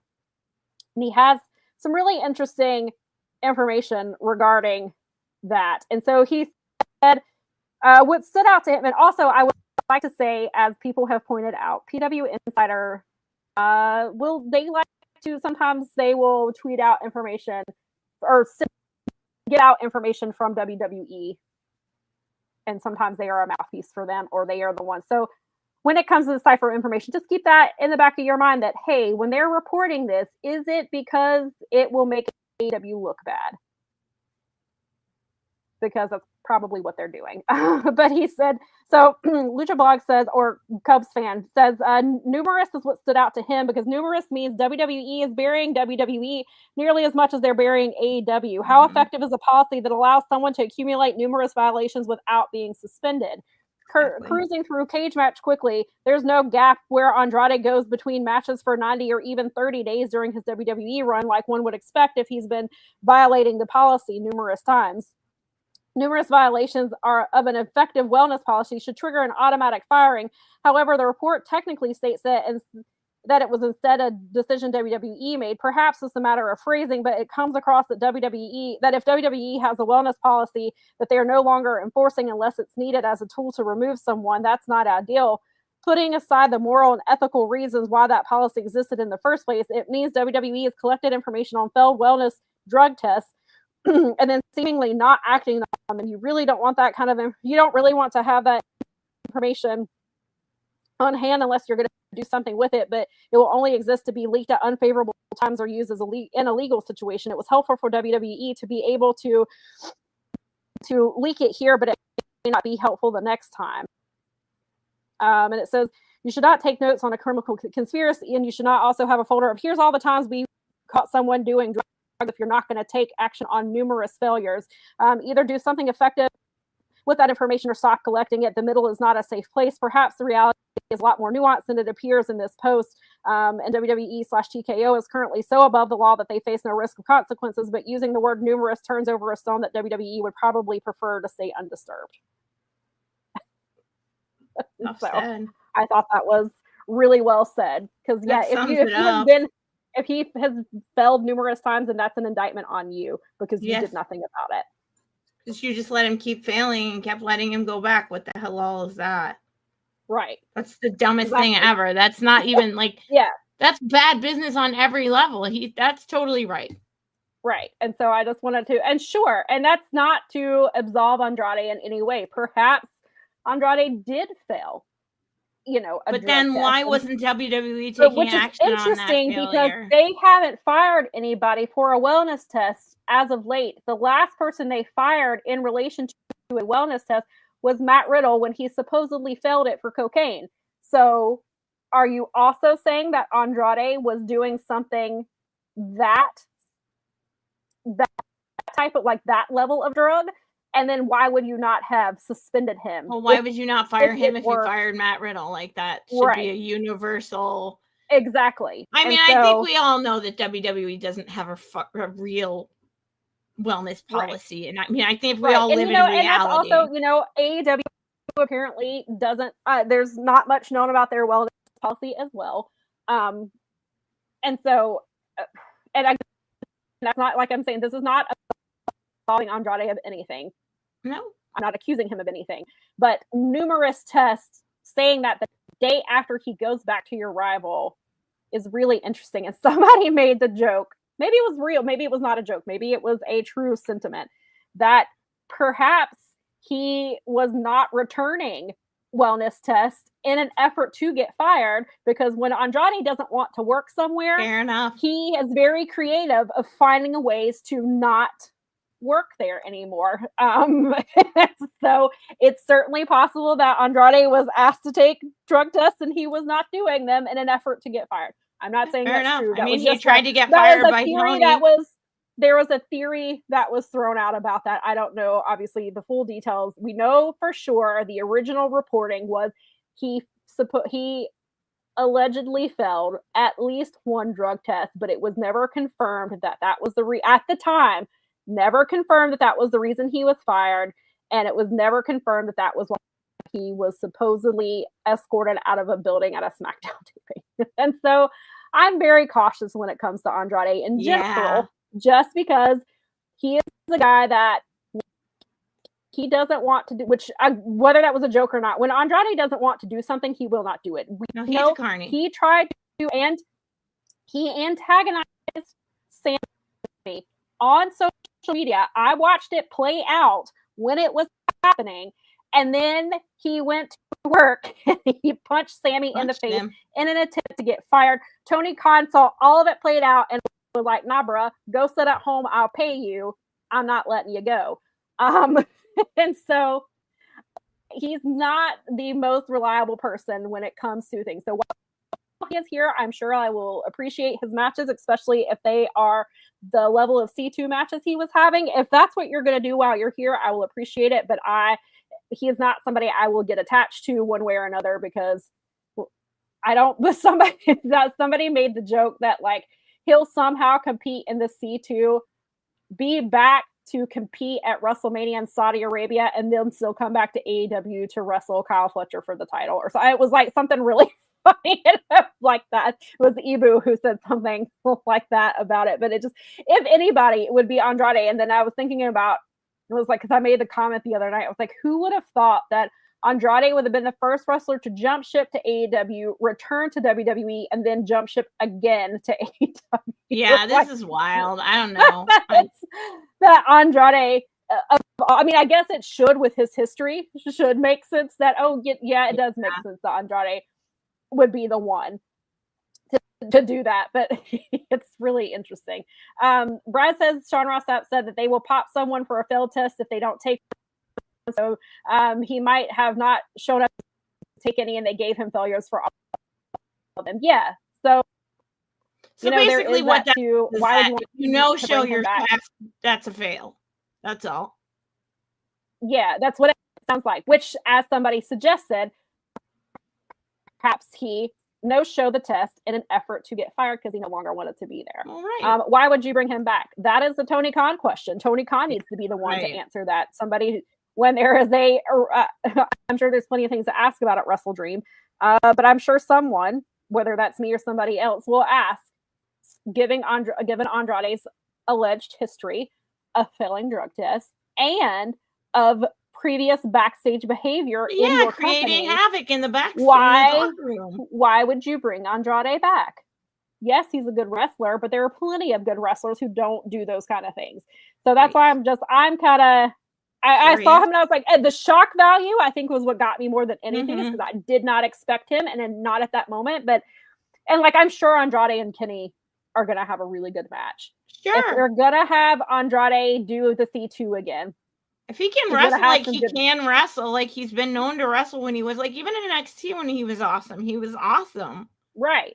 Like he was a great talent at one point. Yeah, I mean, Crash may have a point here that apparently AEW considers Andrade wildly popular to garner more attention in those markets. I mean, yeah, certainly maybe he goes, depending on the relationship and what CMLL says, perhaps they are going to use him on the CMLL shows, and that was a way for him to come. Maybe that's why he's here, is for him to have a potentially get back to CMLL. No, I believe they have already said, because Nikki said maybe he doesn't have a full contract, maybe at certain dates. I believe I saw that he has signed a contract. Like it is I don't believe it's certain dates. I think it is a full contract, I think is what I saw. But don't quote me on that because I can't remember for sure if that's what I saw.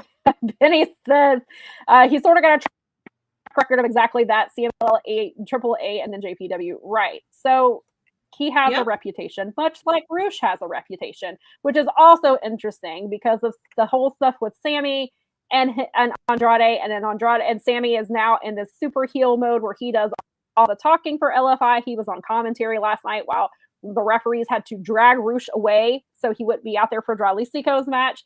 So that's some really interesting dynamics, and I don't know how wrestlers are. Yeah, right. And then so Crush says Andrade is certainly a mercurial figure, certainly a gamble considering the improved locker room morale too, but it sounds like business moves a business move in terms of impact on the Latino and Mexican market. Probably. I mean, that's probably I think is a really good point. And so I think, yes, Michael confirms that it is full-time. Brad says, just like Tiny Flying got Roosh to behave during his first contract and re-sign him, he might have done the same here with Andrade, putting outside the should decided this for a moment. Yeah, so I hope so. And I have my issues with Roosh being on TV and Dralistico in regards to their whole connection to Stephanie, openly supporting Stephanie Vaccar's abuser. So I don't have connection to them either, because I prefer them to not be on my TV. Right. For those reasons. But there's that. But Brad's right. Roosh has so far, since he's been back under contract, he has behaved himself. He has not been, there's not been any reports of him being problematic like before when Sinclair owned ROH. There were lots of things about him being problematic, and just not acting appropriately. But there's been no reports of that. So perhaps with Andrade this time around, maybe they figured some things out. Hopefully they have. Nothing would surprise me at this point if things go off the rails, but I'm hoping for the best. But maybe they're more interested in job security, given the economy, and maybe they'll act their age. Right. Yeah, that's certainly that too. And I think just having the relationship that they have with CMLL and how well that relationship is going. Well, it will give them inroads through it, so I think that they should work with that. Right. I hope they do, because they're both really good wrestlers. They're just really big pains in the ass. Yeah. Historically speaking. Right. Historically speaking, they have been, but so far, and Roosh has had a better track record under this, his current contract. I hope it stays Andrade like that. because Andrade, this just happened when the stuff with Andrade and Sammy was only like 3 years ago. So I know. It's fairly recent. And now Sammy is involved in TV a lot more. Mm-hmm. And so there's that. Sammy and Eddie Kingston have their stuff as well. But that seemed to be more of a Eddie took something Sammy said the wrong way and reacted, and they apparently worked their shit out.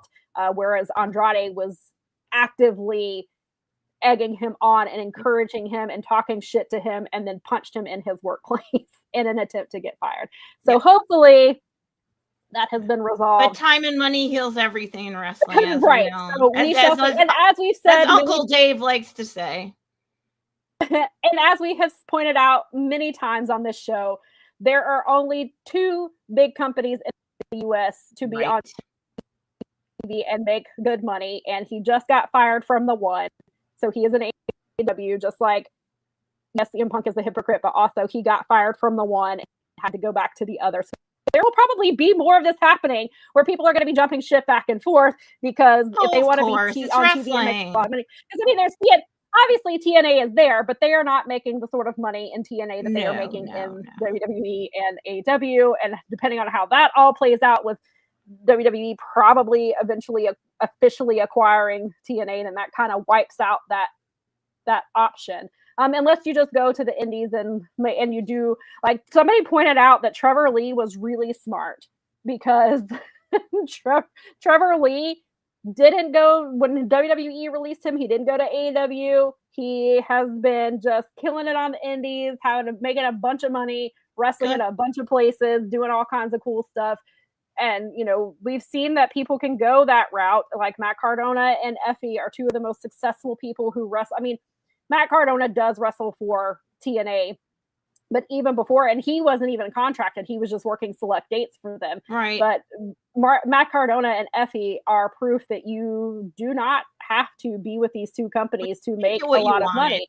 Depends on what you want from it. Effie doesn't want to be on TV ever. Like he doesn't. That's not his goal. His goal is to grow wrestling and to make it something and to give people alternatives that are not what we currently see on TV. And so that is his whole goal. And so it depends on what your goal is and what you're trying to do. And so, but obviously it does. People are going to go down with with their paychecks and things like that. Oh, well, there's that. So apparently Benny says that Roosh also has a gaggle of kids since all that'll keep you behaved because you need to pay for that. Brad says I have say, I kind of love Sammy as your favorite pillar gimmick. He should never be a face again. Yeah, it annoys me, but it's because he's good at it. But yeah, your favorite. Yeah, he is better. It made me roll my eyes, but I also laugh at it. And so, yeah, he's very, and he has admitted before, I know I have a very punchable face. And so he is definitely playing that up. And he's also playing up the, like, because Sammy has also been somebody who always talks about that, yes, he is Hispanic, but he doesn't speak Spanish or he knows very little. So last night he was like, my brother, mi hermano, he's like, that's Spanish if you didn't know that. And like, so he'll say like one or two like generic words that pretty much like everybody knows. Like everybody knows that hermano means brother. Like, so I thought that was like, that made me laugh when he was like, he's very much doing this kind of chicken shit little heel thing that's working for him. And Crash says, true, there will be a lot of jumping shit back and forth. Still have to keep smart and wise. But 100%. Yeah, I agree that you have to make sure the right people maintain their leverage, which, yes, 100% agree with that. Michael says, to be honest, I don't believe the locker room will allow Andrade to F up. It's a much more unified environment from what is reported, and they will not let someone hurt the company's momentum. I think you're right about that too, Michael. I think that there's a lot has changed in that locker room, which is why we don't see a certain other female wrestler back there. Yeah, we talked about we had a cover. Well, actually, I think it was actually Michael who asked us about Britt last week, but that certainly seems like ever since that's changed, that has been a sea change in the ladies' locker room. It just that's not there, and it's just really the locker room in general. Like the division is better. Yeah.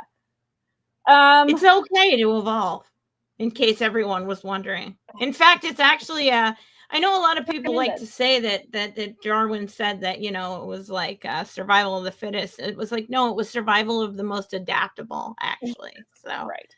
Yeah, Fernando, I have not heard an update on anything from Dana Brooke, what's going on with her. I have a feeling if any information comes out, it will come from Dana herself.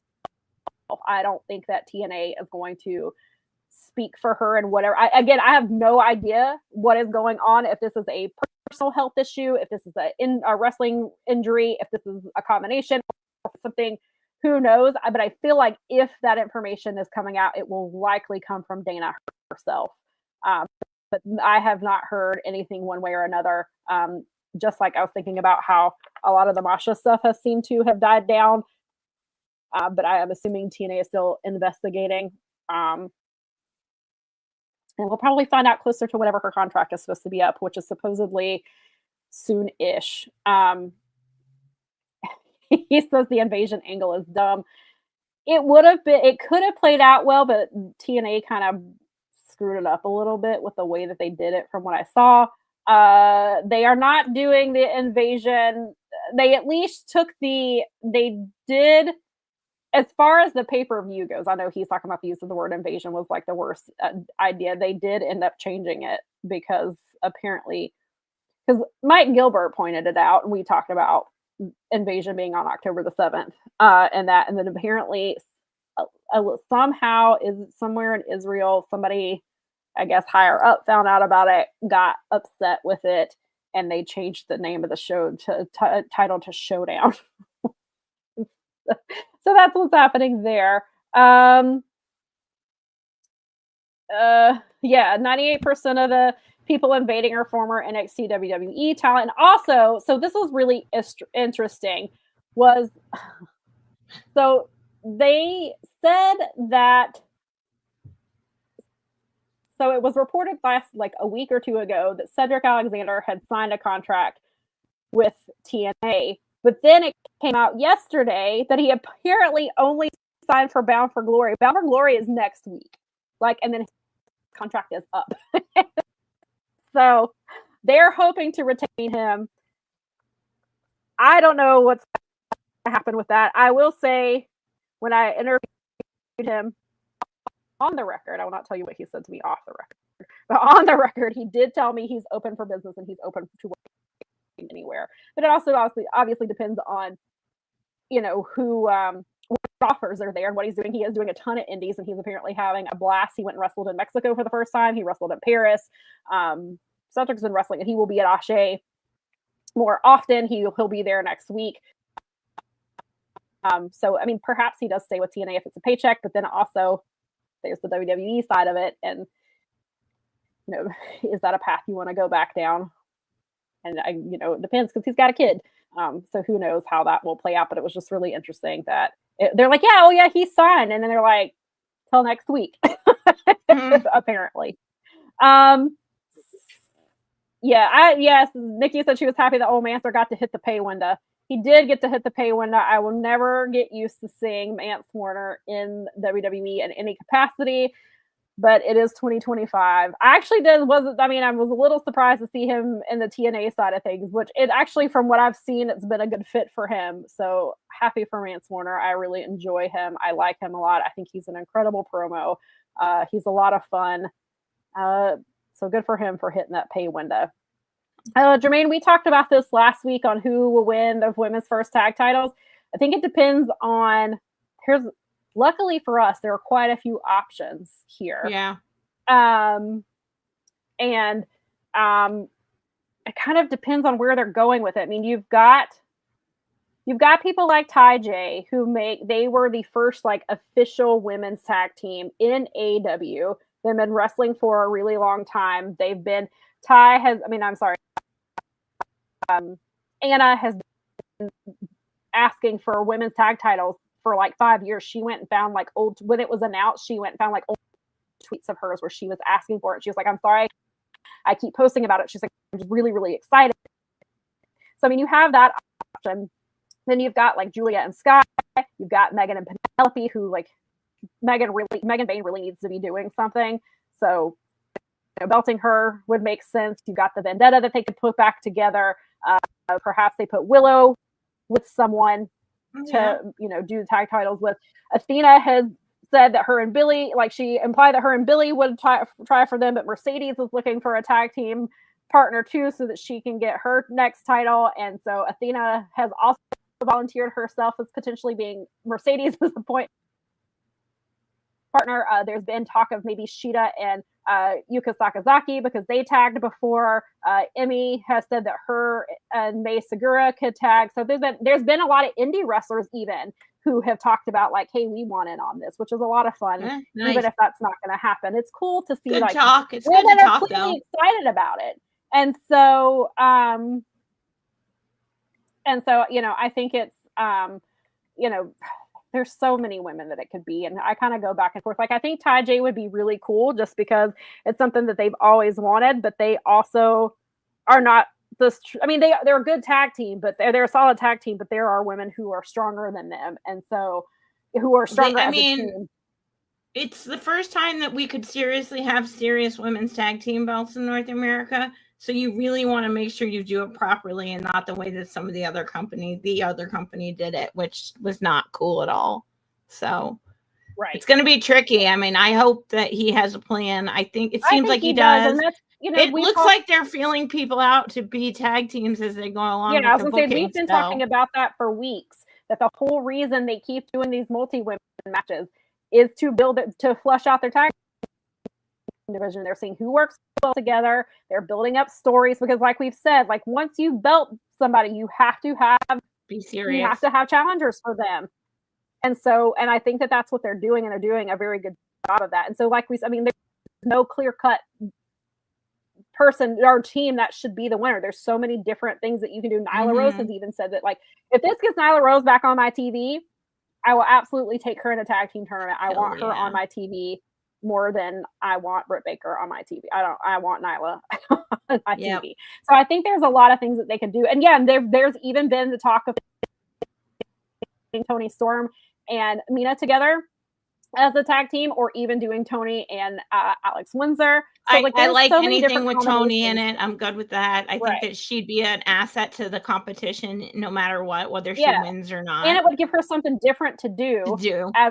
Clearly we've seen her as a champion, but it would give her as a tag team wrestler. That's a completely different thing. And so I think to see her that way would be really cool. And then, Brad says that for him, it says the money might be in Penelope and Megan winning, and with Toni and Mina chasing like that.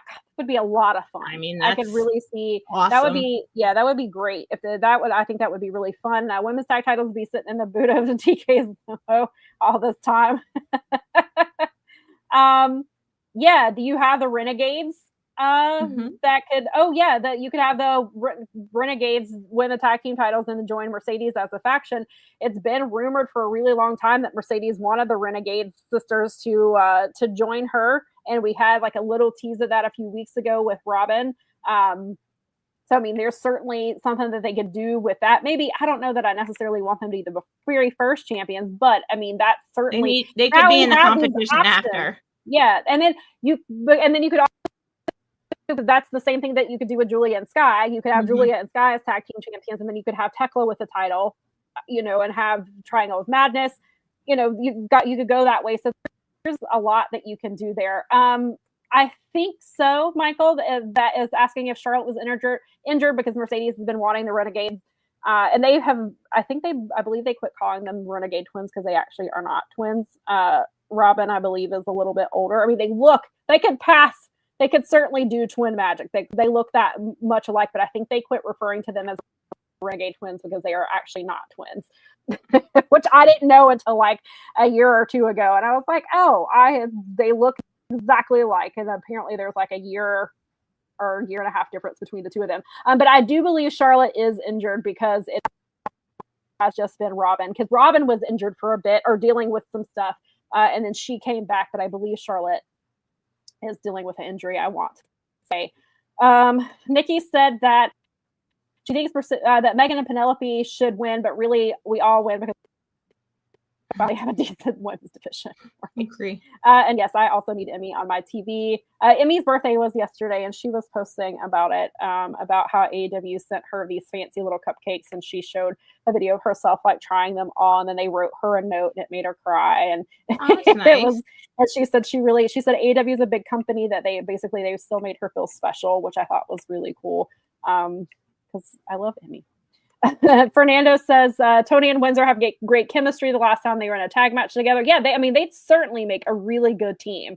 Crash says Willow and Windsor for the W. The alliteration of W has won me over.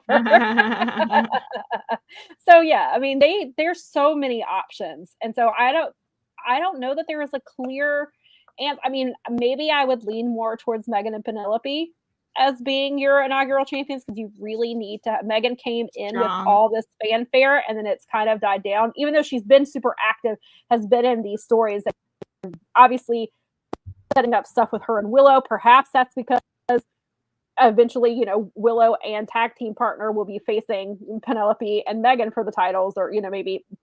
So there's that too. So I think a lot of the things that they're doing with the women, obviously, is for Blood and Guts, and then also for whenever the women's tag team tournament starts, because we don't have any information beyond we're getting tag team titles. We haven't heard anything else about it.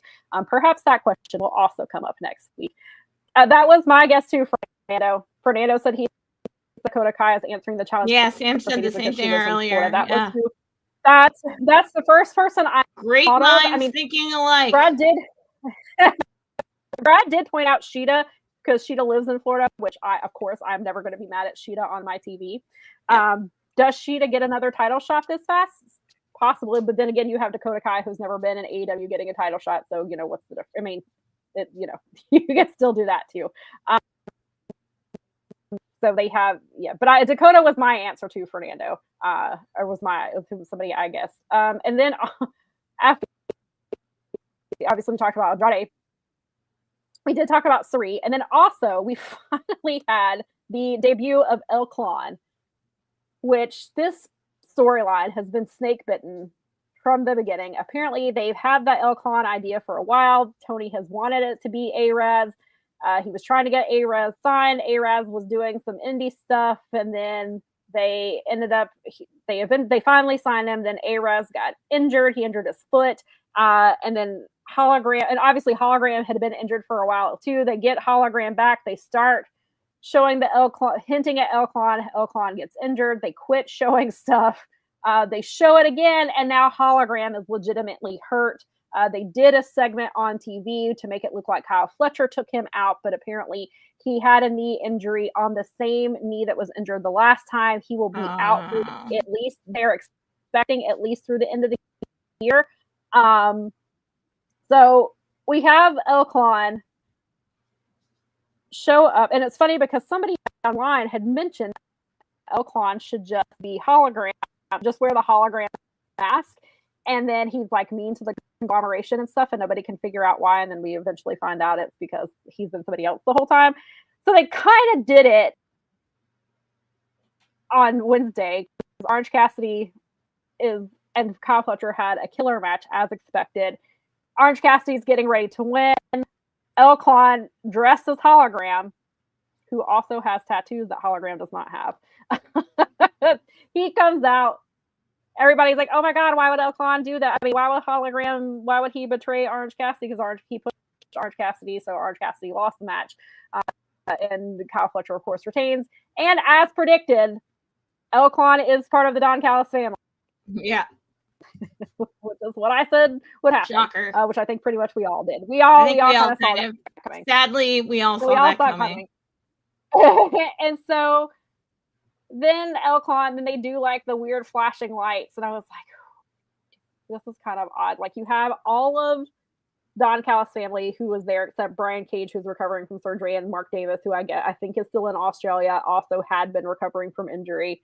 So everybody else that's in there, and now Clon, and these little like lights are flashing, and I'm like, I hope it's not going to trigger any seizures. And so now Clon, so then like last night, Don Callis family had two matches, but one of the matches Clon came out, and apparently I didn't realize it because Nikki asked me, or like Nikki said something about it, and then I was reading it from Lucha Blog that so Clon holds up the C, but apparently it's making fun of Hologram's H, and he turned it on its side. Fair enough. So apparently there's with that logic. So like, it's kind of, so yeah, it was a little silly. Like, I guess you can't keep putting the storyline off because they've been trying to make this happen. But to think that people would think this is hologram, even though they have different body types, and I mean, it was very obviously what was going on here, but I mean, I know they were just kind of having to do what they had to do because Clon was gonna debut on Wednesday regardless, and then hologram was injured and there was nothing they could do about it. And so I don't know what this means for Clon moving forward, like what they're gonna do with him now that hologram, like they can't do the hologram story right now, so they're gonna have to just, I guess, have him in match with a conglomeration. Maybe that's where we're starting out. And so Michael says that the Clon segment was silly. Was a little silly. Brad said, I appreciate that they did the debut of Clon the same way it was set to happen in the program match. It went over like a fart church. I already love Clon though. I think had this not happened in front of that crappy audience that was chanting what at Tony Storm, that perhaps Clon would have gotten over a little bit more. Like, had they done that at Daly's place, I think the reaction would have been different. But I understand why they did it there. They did what they had to do.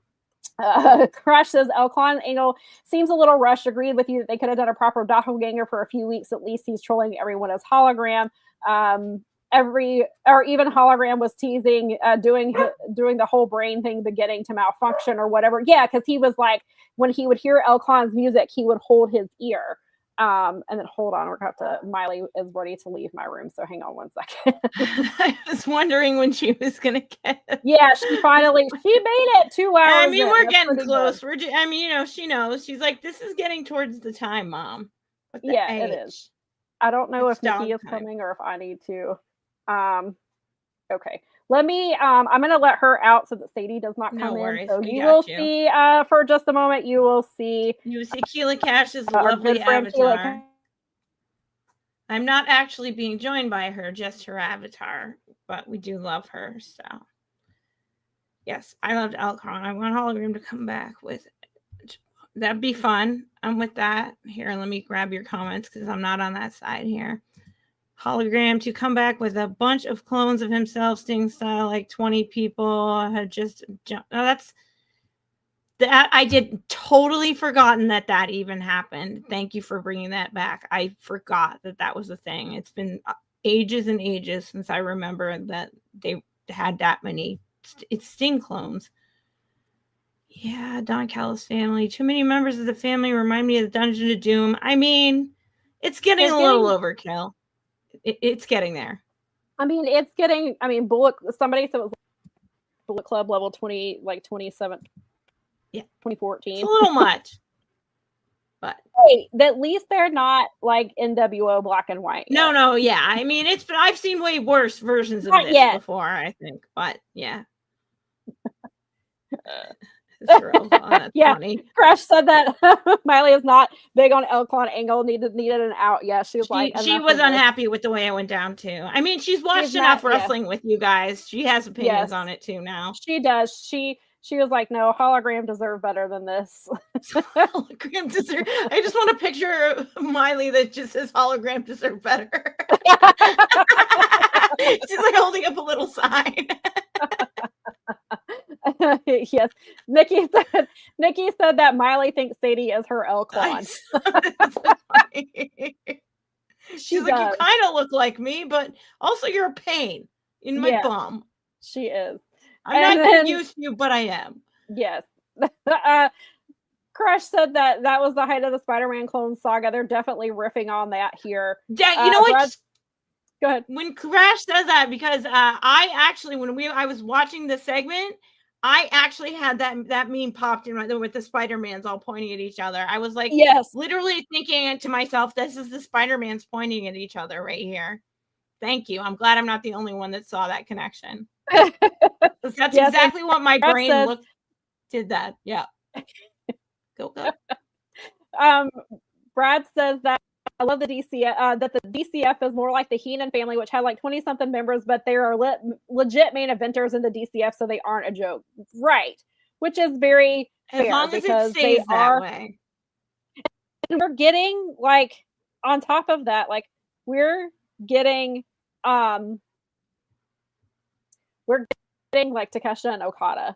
I know, I can't wait. Which is interesting that they're doing this when Takeshita is days away from going to wrestle Zach for the title, because that match is on the 13th. And so, Crush says that he posted it in the Discord. That's awesome. Spider-Man pointing. That's fantastic. I just have to miss that one. It's hard to keep. That's what will happen. Wonderful Discord. Maybe when Hologram returns, he'll be dressed up as Clon. That's cute. I would like that. They'll do that could work. I love this. And they'll do the pointing, and then they'll point at each other. Maybe what they'll do is they'll funny. have Clon. I'm assuming we're gonna get it at some point. I haven't seen Arez wrestle in a while, but he was always very good from when I saw him wrestle. And so I am assuming at some point we are getting Clon versus Commander, and I am here for it. I mean, I'm here for all Commander matches. Like, I love that guy. Like, he never ceases. Like, I know he does the rope spot all the time. I am impressed every single time. Like, he never gets old to me. Like, I love Commander. So I'm assuming we're getting that. Fernando says, do we expect WWE to bring in the main roster to NXT? Oh, probably. I would have bet at least people who have been. Dynamite's on Tuesday this week, right? And so, yes, the one we talked about. Is it on at the normal time slot or a different time? No, it's on at 8 o'clock. It's Title Tuesday. And so NXT just happened to decide the one Tuesday that they were going up against AEW, they were going to do this stand down thing or whatever they're calling it. Of course. I mean, come on. But yeah, I absolutely. When AEW's had to do this Tuesday run thing. This has to do with the baseball playoffs, right? Yeah, I believe. Okay. Yes. Yeah. Okay. Because the playoffs are ongoing, and so yes, I believe that is that. I believe that's the reason why. And also, I don't think it started yet, but I know that hockey is also very close to starting as well. And sometimes it's just I know that because the Tigers move, but I think this time in particular is baseball related. I think. In case you missed I think it, as far as Tigers are very big here. Yes. It's shocking. I know. It's almost impossible not to pay attention to the sports teams here, especially the Lions and the Tigers. Because when it's Lions or Tigers season, everybody on every channel is talking about them. So I have become a de facto just Tigers. I'm just because when you listen to people talk about it over and over, and then you're a baseball fan, and a few other people I know are baseball fans. So it's and I know the game. It's not like I'm ignorant to baseball. I love, honestly, this is the one time of year I do like watching baseball, but because I like playoff baseball. I don't have my team is out of it, so I just want sorry, Brad, I just want the Phillies and the Dodgers to both somehow lose. But at least it means even if one of those teams advances, it means one of them is going home. So there's at least that. Well, it's like this Thursday they have the Rams. The positives is at least one of them will not be playing. It's like this Thursday's NFL game was the Rams versus the 49ers. Which I'm like, can they both lose? Because they're both in division opponents for the Seahawks. And I'm like, this is it's that meme with the guy holding up, I just want both teams to lose or whatever, you know? Yeah. That's me. That was me on that. I'm like, sorry, Mike Gilbert, not sorry. Yeah, I've been sort of keeping up with it. Haven't watched it, but some of it is because usually sometimes games on while I'm doing other things. So it's hard. It's hard enough to keep up with the stuff you already have going. I get that. Yes. But I will probably make an effort to watch. But yes, Fernando, so back to your question. I do think that there will be main roster people. It's not going to be like Cody Rhodes, which would be funny. If Cody Rhodes came out there opposite, but Cody Rhodes. Okay, that would be funny. I would give, Cody, it would be funny and I would laugh, but Cody is not going to come out on a Tuesday. Cody isn't driving his bus there. But I think it'll be people who have been jumping back and forth, like Chelsea Green will probably be there, probably especially because of Ethan. They did the mixed match stuff down there. Probably Charlotte and Alexa because they are the tag team champions and they're going around. Sol Ruka and Zarya just had their debut match on SmackDown on Friday. They're really big in NXT. Sol she has 2 titles, I want to say. Again, NXT is not, I don't keep up with the way that I used to, so I forget things. But so I see that type of stuff. Obviously, I've been super excited about Sami Zayn's open challenge for the US title and had a phenomenal match. Sami made him look like $1 million. Not that Javon didn't do it a lot on his own because he's incredible, but then he came back they used him again on Friday. They had him team with Rey Fénix against Los Garza. They had a really good tag match. They put over Javon a lot. One of my editors joked that his gimmick is he stands around and people tell him how good he is because in NXT, Sami sought him when they did the NXT Homecoming. Sami sought him out to tell him how good he was to keep his head, keep doing what he's doing. He's doing great. And so that obviously led to the open challenge. He was standing around talking to Nick Aldis last week. Nick was anytime that he was basically if you're going to be around, I will use you. I really like you. And then Rey Fénix comes up and he was really good. Let's have a match together. Michael Cole became an instant fan during the match with Sami. He was gushing over Javon. And then Booker T has been on commentary because they wrote Corey out because he got F5'd. And so he's been off TV. And so now I'm stuck listening to Booker T every week. So Booker T was, of course, in his Booker T way, was very over with him as well. So I'm very happy for Javon. A lot of you know that I have watched him. I saw him wrestle when he was 15. He used to wrestle here locally before he went to DPW. And so I'm super excited for him. So I see that kind of stuff going over. I don't see your Drew McIntyres or your maybe Damian Priest. I could see maybe him, but the bigger names, I don't see heading down. Maybe you see Julia. You could, because I guess it also depends on where you're leaving for Australia because they have a show in Australia on Saturday. The Crown Jewel Perth edition is this Saturday at 8 a.m. So I guess it also depends when they're flying out to Australia. If you see a Julia on there, or maybe an Io Sky or something like that. Yes, Charlotte and Alexa, yes, they are the tag team champions. No, that's not quite. They're doing the can they coexist as champions thing, except for they're both really good. And so they actually work really well as a tag team. So that's what they're doing. But they won the tag team titles like a month and a half ago, maybe 2 months ago. Maybe it's been 2 months. And so they've been doing that whole thing with them. But they were in an NXT Homecoming, defended the titles there. So they're defending their titles fairly often. Oh God, Fernando, that would be so good. Oba Femi should answer Sami Zayn's challenge on SmackDown and win the U.S. title. I don't think Sami Zayn is losing that title anytime soon. And Sami I've really enjoyed this title reign because he's doing what you should, like the open challenges he's doing is really good. And he's really having like really banger matches. And he won 2 matches in a row with the Blue Thunder Bomb. They don't let him win with the Blue Thunder Bomb. He does them, but he never wins with them. But he has won 2 matches in a row with the Blue Thunder Bomb. But Oba Femi versus Sami would be excellent. But if they're ready to end Sami's reign and bring up Oba, then I would not have an issue with that because Oba Femi is very, very good. And they've about run out of everything they can do with him in NXT, and they're going to have to find somewhere to put him.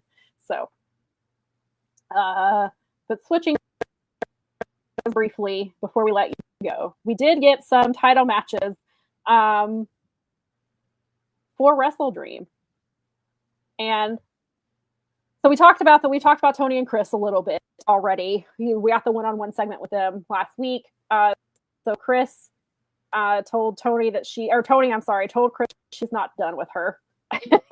She's like, I want a shot at that title. So which I think we all kind of saw where this was going. This would be her first title defense. I'm still waiting on her defense against Nyla Rose because the champion always wrestles Nyla Rose, usually second or third or fourth match into their title run. So hopefully, I was hoping that would be the homecoming match, that they'd bring Nyla in for that and have her wrestle Stat there, but that doesn't appear to be the case. But so this match I think will be really good. What are your thoughts on going ahead and doing Stat versus Tony at WrestleDream? And having that be her first. I mean, I think it makes a lot of sense. I mean, it makes a lot of sense to me, and it should be a one-on-one match because obviously that was a 4-way, and I think it's going to be an awesome match. And I do think this was really a way for Chris to solidify the reign for her because she's going to need to have this belt for a while because they've committed to her, so they need her to solid beat Tony, and Tony can go do other things for a while because she's over and she's fine, and let Chris really go out there and make herself into. Because, I mean, they seem to, like, Chris is, like, she's there. Like, I think that this is it now. This is the time. Like, let's see what happens.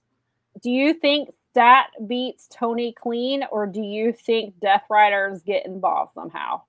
I hope she beats her clean, because I think that's a better story. I do think Death Riders could get involved, but that might drive Stat away from them. And that might continue to sort of perpetuate the story of her not wanting to be involved with them at all. So, because she may be in the mindset where she wants to beat Tony clean, and they come stick their noses in that, and that creates more distance on that. Right. On that. But yeah, that's certainly how they can handle it. I personally, Chris has to beat her clean to solidify her. Like, she has to show that wasn't a flash. Yeah. A flash in the pan of her beating her with the seat belt, which I think was still, again, as we talked about, it was a pretty smart way to do it. If they're going to do a quick surprise win that nobody expected, you do a flash pin, you do a quick it, and you doing the seat belt adds more drama because that move she learned from Wheeler Yuta. So you have that. So I think, but whether she beats her, be interesting again to see if she beats her again with the seat. I think might be telling. Like, you're not using your own finisher to beat her. You're using someone else's that was taught to you by someone who is trying to get you to join their group. So I think Stat has to win clean regardless. I would prefer not to see the Death Riders involved. I think Wheeler Yuta will at least come out and try to give her advice or whatever he's been doing, or celebrate with her, maybe, or he'll at least attempt to. Maybe he'll attempt to come out there, and Harley will be like, and Harley will stop him and be like, "You're not going to mess with her. She has a title match. maybe maybe Harley like intercepts him on the way and like carries him to the back or something like that. So I could see Death Riders getting involved, but I think she has to win clean. Like, you have to solidify. She is your champion, not Tony. Like, you have to have her cleanly beat her. I mean, she did win clean last time, obviously, but I mean, she's got to beat her. Yeah, but this is one-on-one. It makes more of it. This matters more. Yeah. It really does. It's singles. It's pro. We're there. And then once we're done with this, Chris can move away from Tony. Mm-hmm. I hope Willow does not challenge her anytime soon. I don't want them to. I think it's too early. Late. I think they need to start building up some other women to get title shots against Chris. Especially because you've got some of these women are going to have to be diverted. You've got like Jamie Hayter and Alex Windsor and Megan Bain and all these other people out there that need to be considered. Exactly. And then yes, there's Blood and Guts coming up, and so that might be. But then are you putting? So that's been a question. Is Tony going to be in the Blood and Guts match? Do you have her get involved there? That's certain. I mean, I think the women, and I think Blood and Guts will be the women who have been fighting in these multi-women matches. I love Tony, but that match doesn't need her. Like, I kind of want to see the women, other women, and again, I'm a huge fan of Toni Storm. I love her, but I think this match needs to be about the women who have been building this. I think it needs to be, Jamie, Queen Aminata, Ty and maybe you do Ty and Anna, or you can do, and obviously Megan and Penelope should be in this. And you've got like these 10 women. And then of course I know they swapped it out a little bit. Willow has been involved, so you could potentially have Willow in this, but I would like to see these women who have been having these multi-women matches do this without Toni Storm. And I'm not saying if Tony gets on this team, believe me, I'm not going to be mad at it. I think that the division has to not revolve around Tony. There's other women in this division who can do cool shit. They can sell tickets.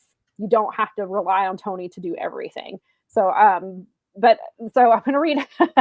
we have some ideas for the comments here about the Death Riders.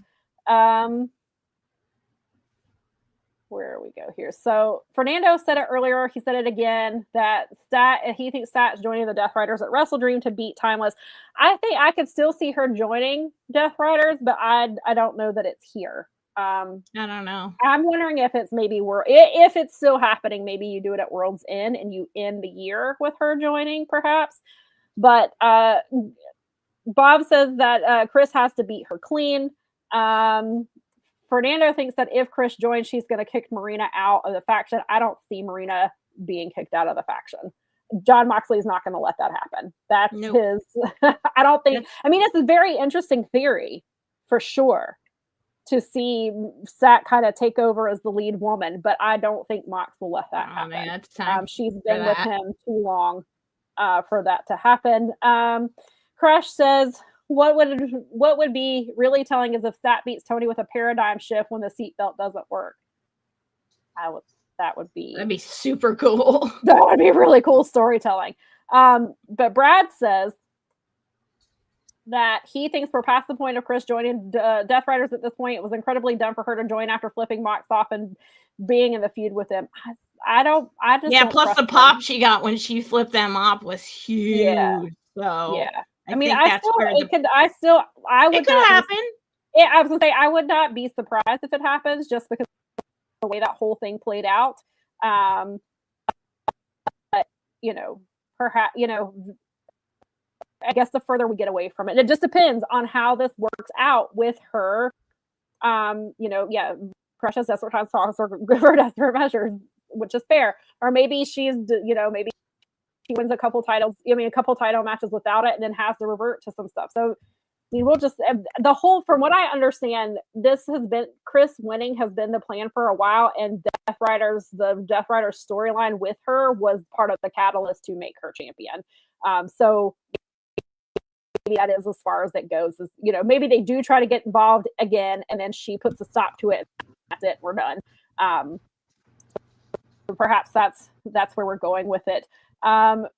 Yes, I thought about that a couple times too. I think he's talking about Tony reminded her. We watched what happened to Baby Jane last night, and she said it was fun finally seeing some of the makeup inspiration for Tony, because Tony did I can't remember which match it was, but Tony did have the Baby Jane makeup for one of her matches that she did. I think it was one of the matches against Mariah. I think she had the Baby Jane makeup.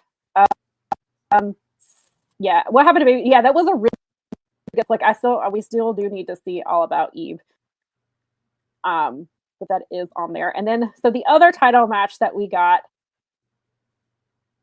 is Hangman Page versus Samoa Joe at WrestleDream, because Samoa Joe got big mad at Hangman because during the match, Hangman got popped in the face from Claudio, and he's on the outside holding his jaw. Samoa Joe is waiting to get tagged in. Hangman tags himself in so that he can go after Claudio, clean house. Joe's mad. After the match is over, Hangman goes to he sort of hands the title to Joe, but he drops it, lets it fall to the floor. Joe took exception to that. They start kind of yelling at each other, have to be held back. Samoa Joe yells, "You've never beaten me." The match is going to be a banger, but I'm really annoyed that Hangman is once again defending his title against a current champion for the second pay-per-view in a row. What are we doing here? You knew Hangman was going to win this title. Why are you not building up men for him who are not currently title holders? You did it with Kyle Fletcher, and now you're doing it with Samoa Joe. Why? Why do you not have a better plan for Hangman? And again, the match is going to be a banger. I love Samoa Joe. But why do you not have anybody built up for Hangman that you can have challenge him who does not currently have a title? There are plenty of good, talented men on that roster who could be challenging for that title who do not have titles. Why are we doing this 2 pay-per-views in a row, Tony Khan? What are we doing here, Tony Khan? So what are your thoughts on this Tony? match? Oh, Tony Khan. What are your thoughts on this one? I mean, it's fine. It'll be fine. It'll be a good match. I mean, it's a weird match. It seems like I don't know. It's fine. It'll be fine. It'll be good for Hangman to keep winning. I think that the women's match is going to be more interesting than this match. Maybe this is the time. maybe I don't know. Maybe the women's belt main events this one and not the men's. Perhaps. Maybe that's why they're doing Hangman versus Joe here. Not that they aren't, again, like you said, and I'm right there with you. I was like, oh, hell yeah, this match is going to be great. But why? And then immediately I was like, why are you making him against another champion? Second pay-per-view. It's just not, I mean, Samoa Joe is not like in the running for the belt. I'm not like sitting here going, oh, Samoa Joe's going to be the champion in AEW or anything. So for me, it's like there's a lot of Well, see, there's a lot of other guys that like longer term. I love Samoa Joe. This will be a great match. I say that with all the love in the world, but he is not in the running for the belt right now. That there a whole group of other guys that Hangman should be wrestling who are going to be the champion maybe someday in that, or at least are in that discussion, are the people that Hangman should be wrestling with and establishing as part of the men's division. Because it's kind of a little, especially since a lot of it has been the Don Callis family and the Death Riders and then everything else, we might need a little order to the chaos that's going on in the men's division. They have a ton of great talent, but like, what direction are they pointed in?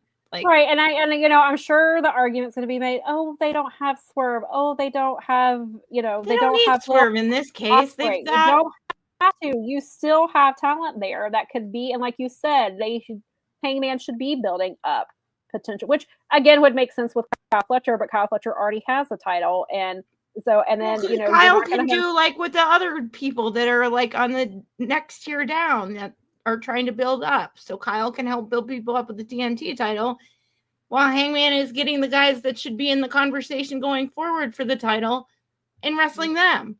And actually, even on the pay-per-view, I mean, it wasn't a pay-per-view, but he also wrestled Lee Moriarty, who is also he's the ROH Lee Moriarty's been showing up a lot, and he that should match, because people like him. The match with Lee Moriarty and Hangman was an incredible match, but also Lee Moriarty has a title. Like, why are Dalton Castle doesn't? I wish it was somebody that. Yeah, I'm kind of with you on. I wish it was someone that didn't already have a title, who was chasing a title. I hope this is the last pay-per-view. I hope they move it away and that especially Full Gear, the pay-per-view name for Hangman Page from a BT skit.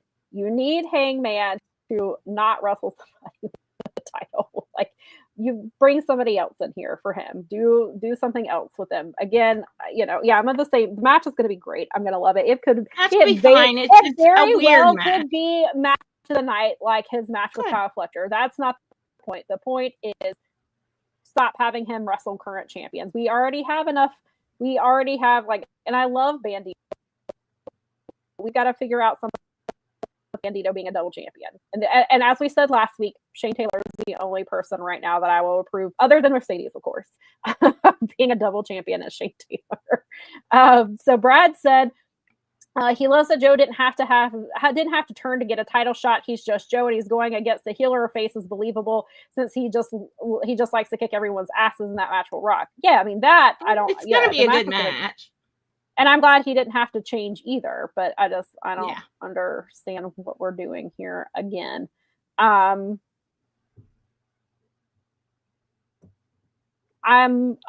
sorry for you that he is not doing it for you as a champion. I disagree, but everybody has their own opinion. So yeah, like what you maybe Hangman will do it for you as a champ. Maybe he won't. Maybe he never. Maybe his title reign can't come to an end fast enough for you.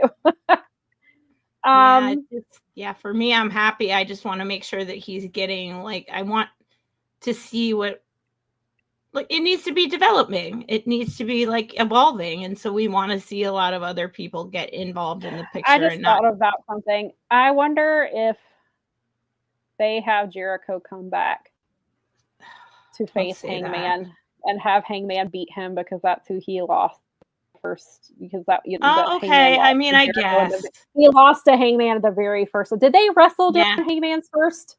No, their Hangman's first title run. I don't think so.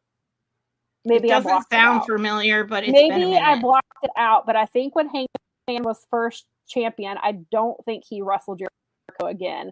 So I wonder if they bring Jericho back. That would, while it would not, I don't want that, but it wouldn't surprise me. Nikki said, I know, Nikki. I agree with you 100%. Nobody needs it, but could it happen? Now that you're saying that, though, I hate that you just even because that is highly possible. When I was thinking about who he's facing, dang it, Michael Sam! Says that Ricochet is right there. If you want to elevate a mid card heel, that's a perfect person to have. I think Ricochet is a perfect example of someone. Sheldon. Oh gosh, Sheldon and Hangman would be really fun. Yeah, that's great. To set up the MJF showdown. You could do Hangman Mark Briscoe.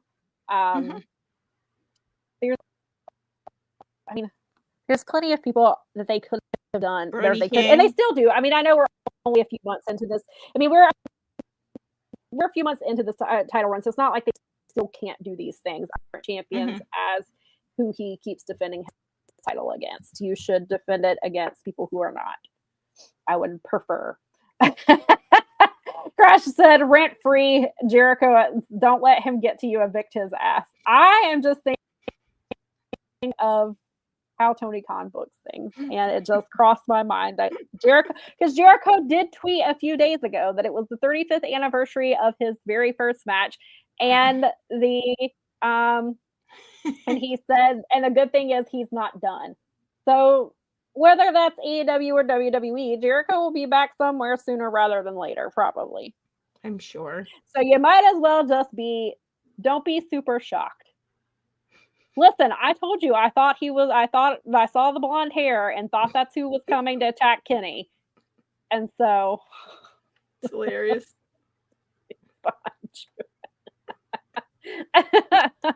Fernando says that he loves Samoa Joe, but getting a title shot because of the Hangman handed him the trios belt is strange. Yeah, I guess they had to set up real quick it seems kind of rushed too, I guess, but I mean it makes it especially because Hangman was Samoa Joe just got this promo about how he's got he called Hangman an equestrian teacher. And he called Hobbs his PE teacher, which was really funny. They cut that really cool promo, and now it's turned to Samoa Joe got mad that he tagged himself in.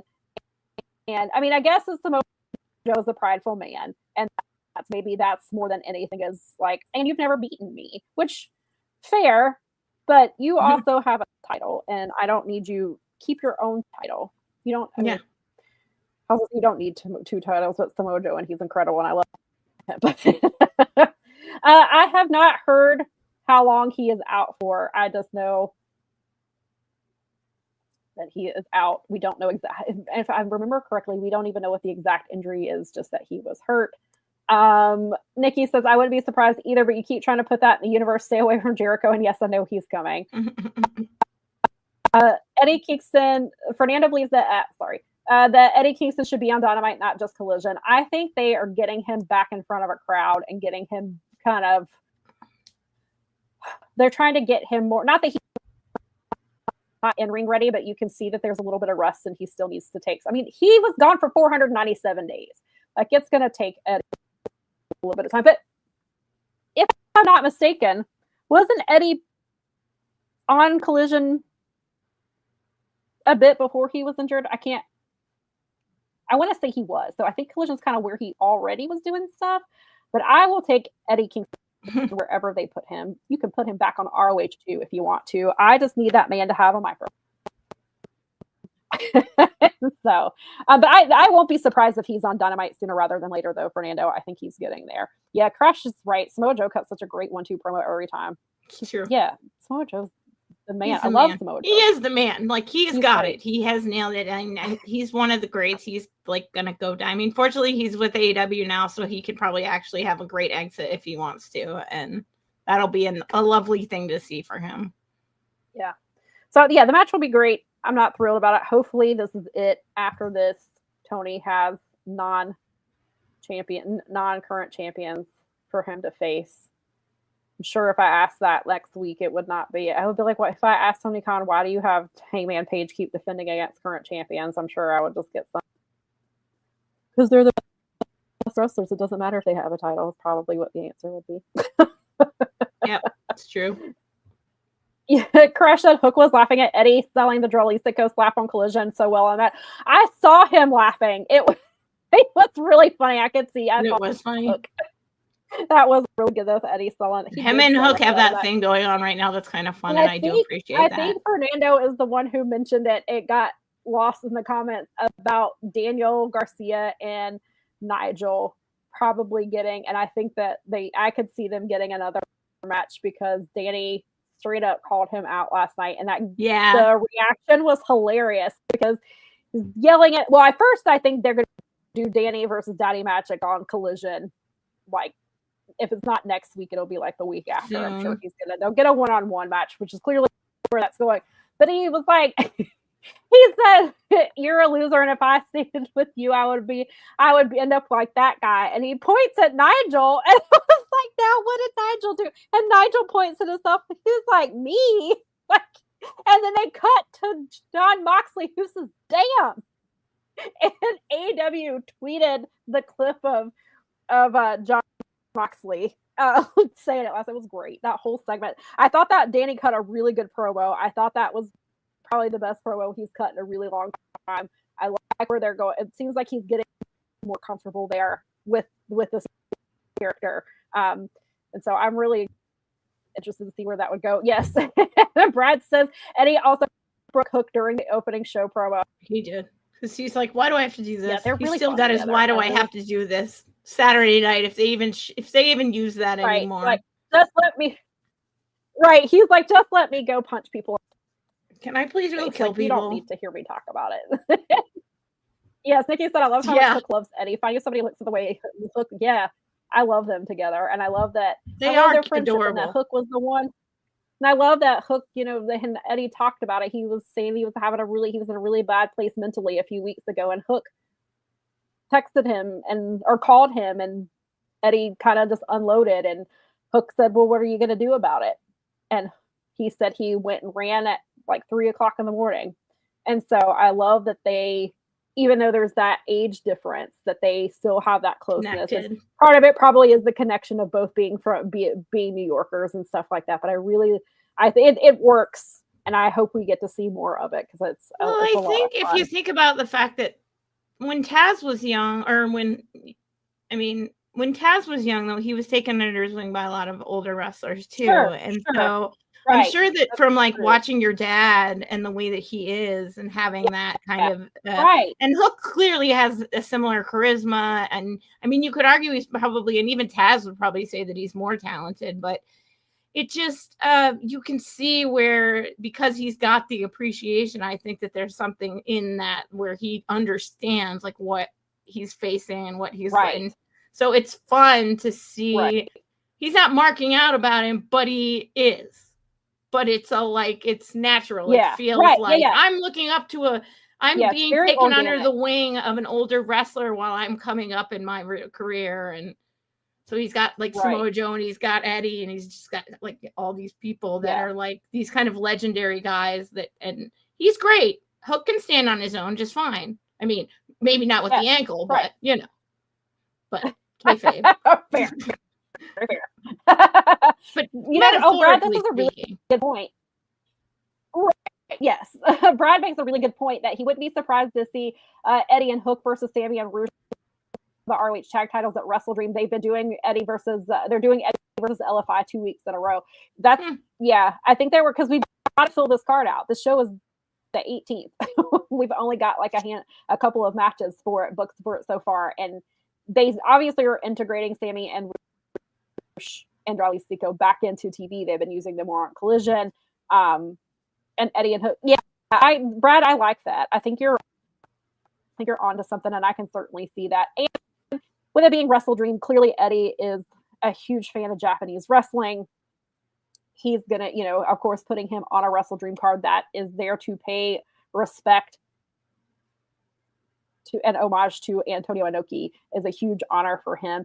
And also, that reminds me of, speaking of people, Kota Ibushi is making his AEW return to Collision next Saturday to face Josh Alexander. So I'm assuming that also means that, as we were talking about that, that's what reminded me. I bet we're going to get Kota at WrestleDream on that card, whether he's tagging with Kenny or if he does his own thing.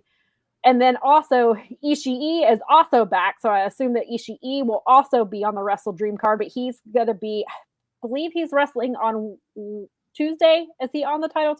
I think he's wrestling on Tuesday, not on Collision, but now I can't remember. They popped up as graphic last night, so I could be wrong. Maybe it is Collision. But bringing in Ishii and Kota the week before WrestleDream makes me think they'll both be on the WrestleDream card, because typically he does incorporate Japanese wrestlers. This show is about honoring Antonio Inoki, and so it is nice to see. And maybe they do, because like I said, somebody had mentioned maybe they do Sari and Athena. Even if it's not Athena, you could still have Sari on that card. Kota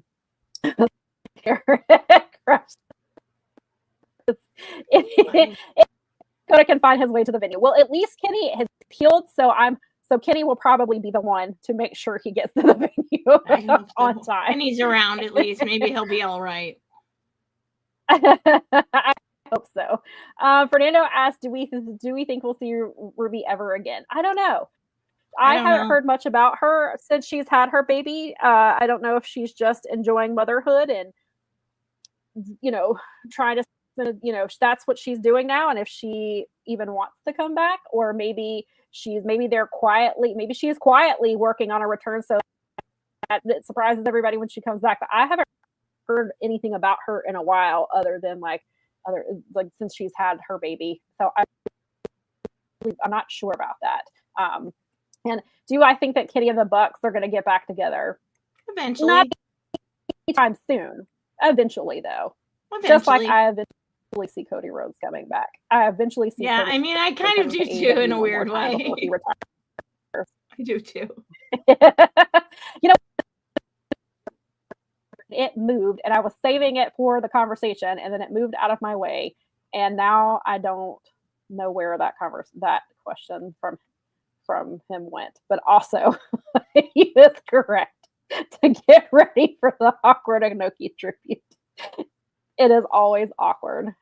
Yeah. Heart is in the right place, but it's always so awkward.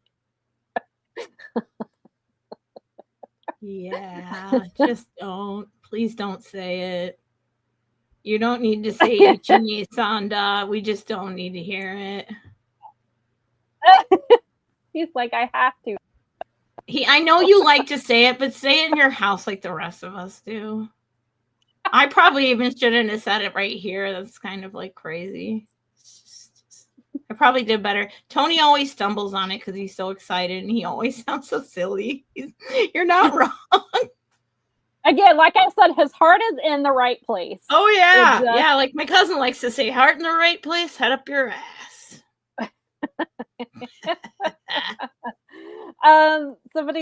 Crash says looking forward to Okada and Takeshita versus Bandito and Brody. How will Bandito's injury against Hechicero make this one play out? Yeah, that'll be really interesting. So if you didn't hear, Bandito wrestled Hechicero in Mexico on Friday, and his shoulder popped out, and he popped it back into place. Gross. And Brody tweeted yesterday that he's like, please be okay. We like put some tape on it. We have a match on Tuesday. Tony responded, said that he talked to Bandito yesterday morning. Bandito wants to fight through it, which of course he does. He's a wrestler. But hopefully he's not going to make it worse for himself. Michael says Chris being champion is great because now TK can't book only Tony and Mercedes on the main card. See? Tweet the positives. Oh, okay. Thank you, Charlie. Charlie says that Ruby is back training about a month ago. Somebody reported. I'm hoping she comes back soon. Very cool. Good for her. Nice. Yeah, I had not heard any of that, so I wasn't sure if that was something she was even interested in. So that's good to hear.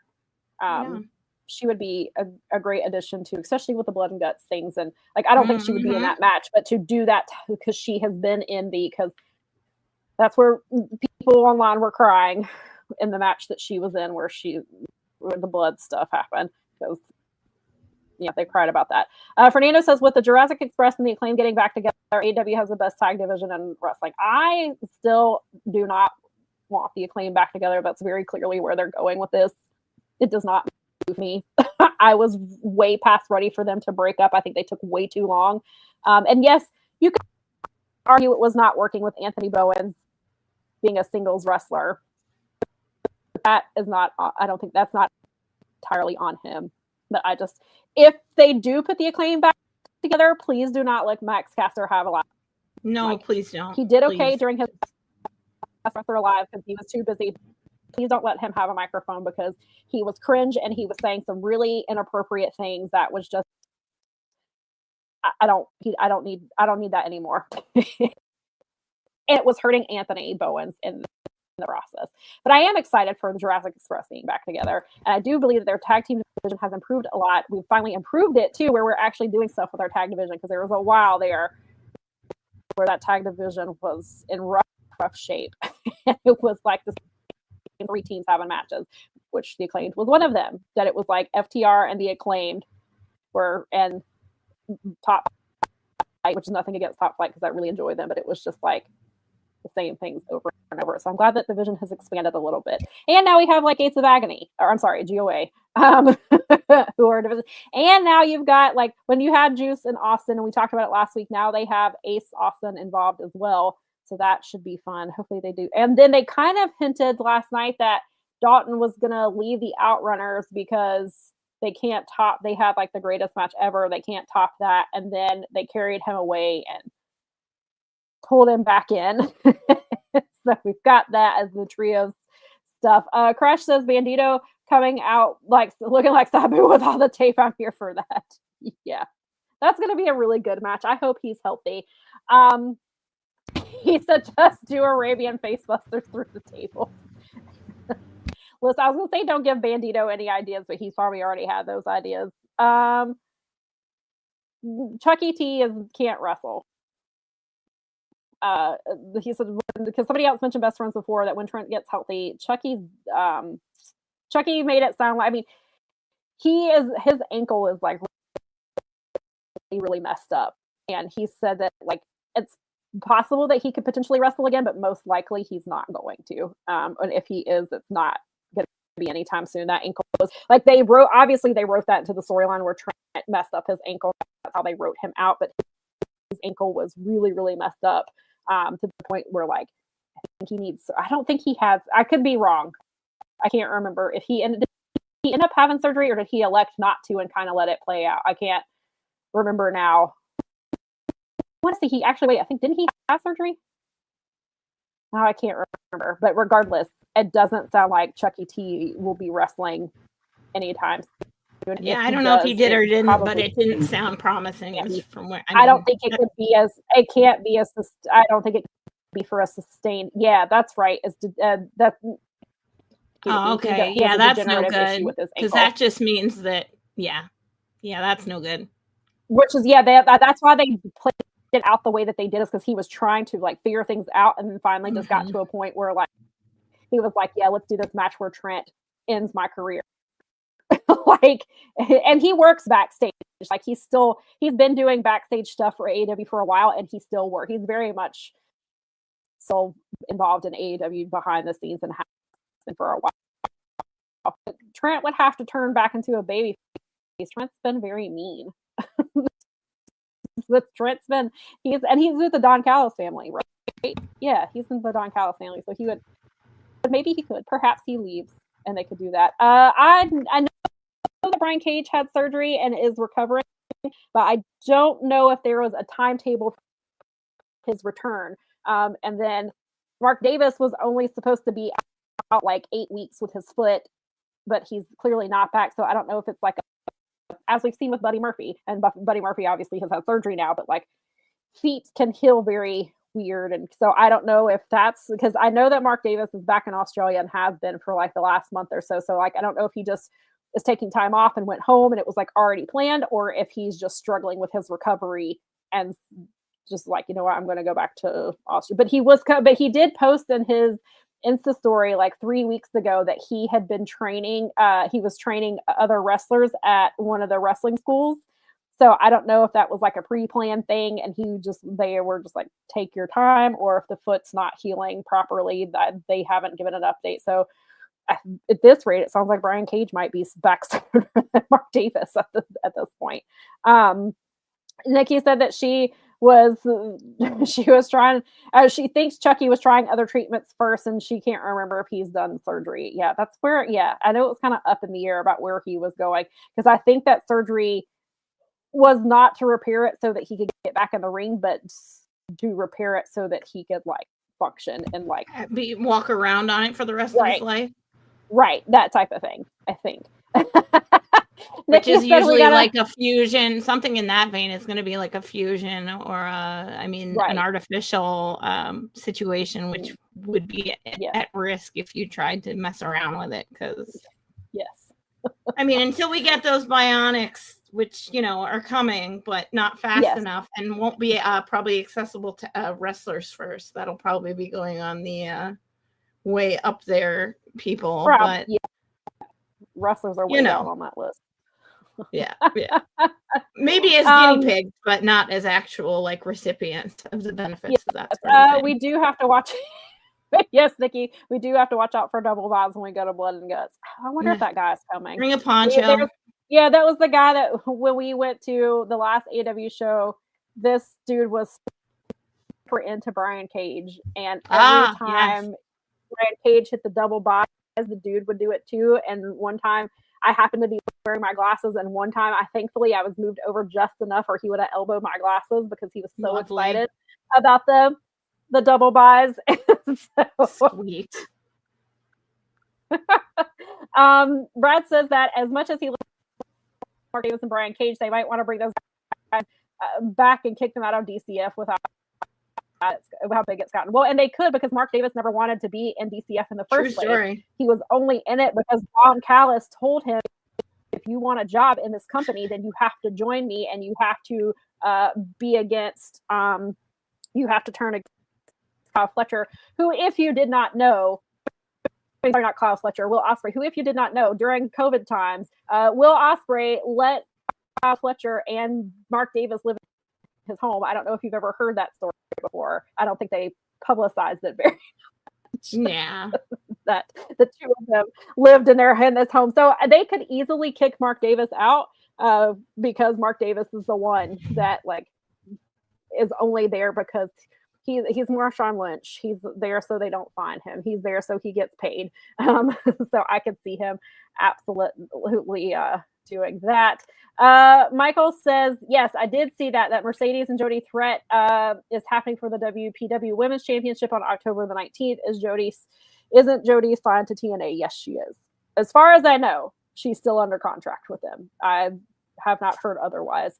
But I don't pay attention to TNA as much as I used to, so perhaps I have missed it. But as far as that she's got to be, because I saw somebody tweet last night and they were like, I thought AEW and TNA wrestlers could be on the same card. And so clearly they are. I believe so, which is interesting. It is interesting. That should be a really good match because Jody is the one who started Athena, kickstarted Athena onto the path that she's been on. Her and Athena had that incredible match on Dark that was really hard hitting. They both got in trouble backstage for it because people thought it turned into a shoot but it wasn't that at all. They just were really into it. And that is what propelled Athena on the path that she is on now. So Jody versus Mercedes should be if they get to have even half of what that was, that should be a lot of fun. Okay. Thank you, Brad. So she's signed, Jody is signed at least through Bound for Glory, which is next week. Sean Ross Sapp reported that many contracts come up after that, so she could be one of them. Cedric is definitely one for sure that we talked about earlier, that his contract is up next week as well. Michael says Jody doesn't get enough credit for that. No, she doesn't. I try to bring her up as often as possible when I talk about Athena, going back to those matches, because Jody and Athena, that was the match that started. Athena, and I kind of went back and was watching, they did the ROH put up that 5-hour timeline thing with Athena, and you could see Athena was starting to kind of get more aggressive and was kind of slowly starting there, but that match with Jody just took it up a notch, and because of the stage reaction, they got reaction from fans who there were people on, because we were watching it and because that's what obviously we were watching Dark and we watched it in real time, and people were like, they're like, do they have a problem with each other? They are hitting each other really hard. They're really stiff with each other. And then backstage they went off on, they're like, you can't be doing that. And they were like, why? We had a really good match and it was fun. And then Athena was like, well, what? This is me now. We can't have good entertaining matches that people talk about. That makes sense. Right. Yeah, Twitter was blowing up thinking there was real heat was hilarious. Yeah, because I didn't think that at all. I was watching that wrestling Twitter. Yes. Yeah, I was watching and I was like, hell yes, this match is awesome. They are hitting the shit out of each other. Yeah. This is great. I love this. And then I get online and everybody's like, are they mad at each other? Do they hate each other? Did Jody piss off Athena? And then they were like, no, this is just what we wanted to do. And Jody has said before, she was like, that's just how I wrestle. I just hit really hard. And some people just don't get it. It's fine. Yeah. She was just like, it's what I do. And so, and I told Athena, we talked about it, and Athena's like, yeah, let's just beat the hell out of each other. Yeah, and I know it was at a time. So Brad said fans at the time weren't used to women hitting each other hard. Yeah, it really was not happening on American TV where women were hitting as hard as they were, which is why, Jamie's whole thing was Hayter hits hard, because Jamie was one of the first women in AEW who was really doing that type of stuff. And so then Athena was like, and Athena is the American Joshi, and that's what she hits really hard. That, and yes, Jody, I agree. I think Jody is a really great talent. I really like her from what I've seen, and I'm excited for the Mercedes match for her, because that should be a really, really good one. And that is this for, because that WPW match is not one that Mercedes currently has, right? So this could potentially be title number 10 for Mercedes. I believe that's correct. That this is a new title she's never competed for. So it sounds like this is Jody's title, I believe. Could be wrong, but I believe that's Jody's title. So Mercedes 10 belts could be coming after WrestleDream. All right. I believe we have made it to the end of the show, to the end of our topics, which we could, of course, talk about forever. But we have to let Mel go because Mel will not be here Not next week. next week. She has going on my anniversary trip to do. Yes, yay! And congratulations to Mel and Bob. Yesterday was their 23rd wedding anniversary. Thank you. So congrats to you two. I hope that you have a great trip next week. I know that you've been really, really looking forward to this, so I hope that it is. Oh yeah, incredible trip for you. Frenny reunion. PA forever. Yay! Good. And so we will. I do have a guest host who is coming to play next week. Yes, I do believe. Yes, of course, we will all miss Mel, and I think that you will be pleased with. I know, but we always have great honorary broads here, and I always feel good about who we bring in. And thank you guys; it's really sweet. It's been a really crazy year, and all the love we've gotten for a lot of stuff, like the contest this year, and the love we got yesterday. You'll be all right, I promise, because we always have an excellent broad sitting in for one or the other of us, because we have a pretty deep roster of honorary broads ourselves. We do. We're very lucky that people want to come hang out with us. With you guys, of course, too. We appreciate you, but we have other podcasters who are happy to come hang out with us and you, which we appreciate. And then we're glad that Mel and Bob can go. That they can celebrate their anniversary with their people and doing things that they love. So that's super exciting. We're happy about that. The next few weeks, I was thinking about the next few weeks are going to be crazy. So we have because the weekend after that, so we'll have our pre-show the weekend after that. And I would assume that we will be doing our Halloween live stream the weekend after that. Right. And then we also have a guest lined up for our November 2nd show. Somebody will be coming to hang out with us for a bit. And we will both be here. So don't fret. We will both be here, but we have a guest. It's just a one weekend. It's just a one time for me and the man to, after a long, crazy year, to go be with our people and dress up and drink out of horns. And it's exciting for me. Yes. I love it. Get to see my favorite troll in the whole wide world. Yes. Nikki said she's excited for our honorary broad, though. And Me too. I'm glad that we are blessed with a wonderful roster of honorary broads. Thank you. Fernando says yes. Brett says, is your November guest me and Daza? Oh, we forgot to tell you. Surprise. You guys will just have to wait and find out, really. Yes. I can't, someday, like April Fool's or something, it would be hilarious if we got those two in here. Just to do the show for like 2 seconds to freak everybody. I mean, now I gave it away, but that would have been funny. Hopefully they'll forget about it.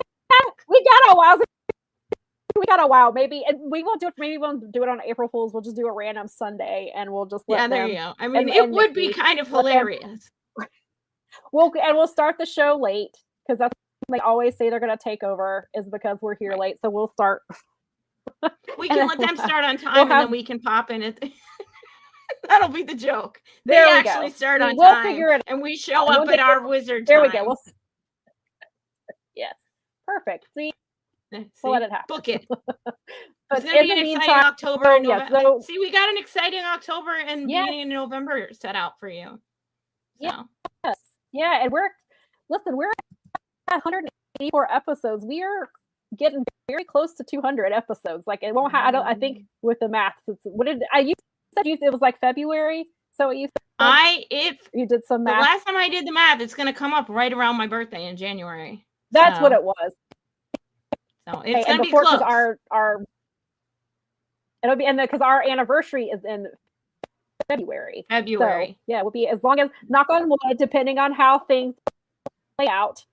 Hopefully we will have all of our scheduled shows for the rest of the year. Yeah. Depending on how, obviously life happens. But the plan is that we are hopefully on track. But we're getting closer. We are knocking these episodes out. And thank you for being here, whether you've been here for all 184, you've been here for today. You check in here and there, how many ever you've been here. We appreciate your time. And whether you're in the chat or not, we appreciate that as well. We appreciate those of you who have bought our merch. If you are unaware, we do have t-shirts for sale that are there has our amazing logo on it and you can go to oneradtea.com.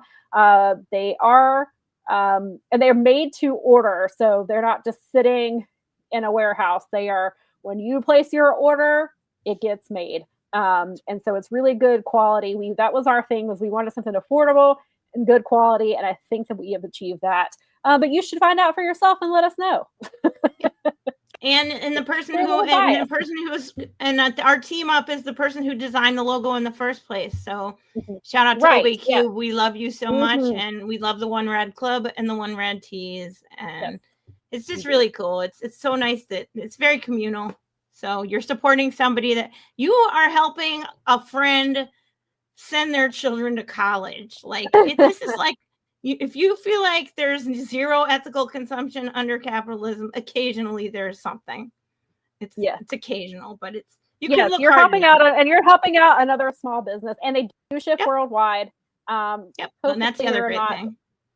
Hopefully there are not. I believe because they do have a place here that there should not be tariff issues. Hopefully I don't know. I believe that they have a place that ships out of the U.S. and doesn't ship from the UK, I believe. So hopefully, knock on wood, you do not have tariff issues if you decide to purchase one of our shirts.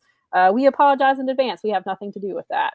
You can thank the government. And unfortunately, vendors don't either, which is really terrible. Yeah, right. So you can thank the government for that if you end up with a tariff, but hopefully you don't. Yeah, unfortunately, most of us aren't billionaires, so we can't really. We don't have legal teams. If you come across that, we apologize in advance. Yeah, we do. But really call your local representative on that one. Right. And that's how I feel about healthcare too. I exactly. Yeah. So, all right, cool. Well, all right. Well, I will see you guys in a couple. So yes, go follow us on all the things. Awesome... Yes. And I was gonna say, Mel, enjoy your week off. You and Bob. I hope you have a safe trip. Thank you. Thank you very much. And thank everyone always. You guys. Go ahead. Go ahead.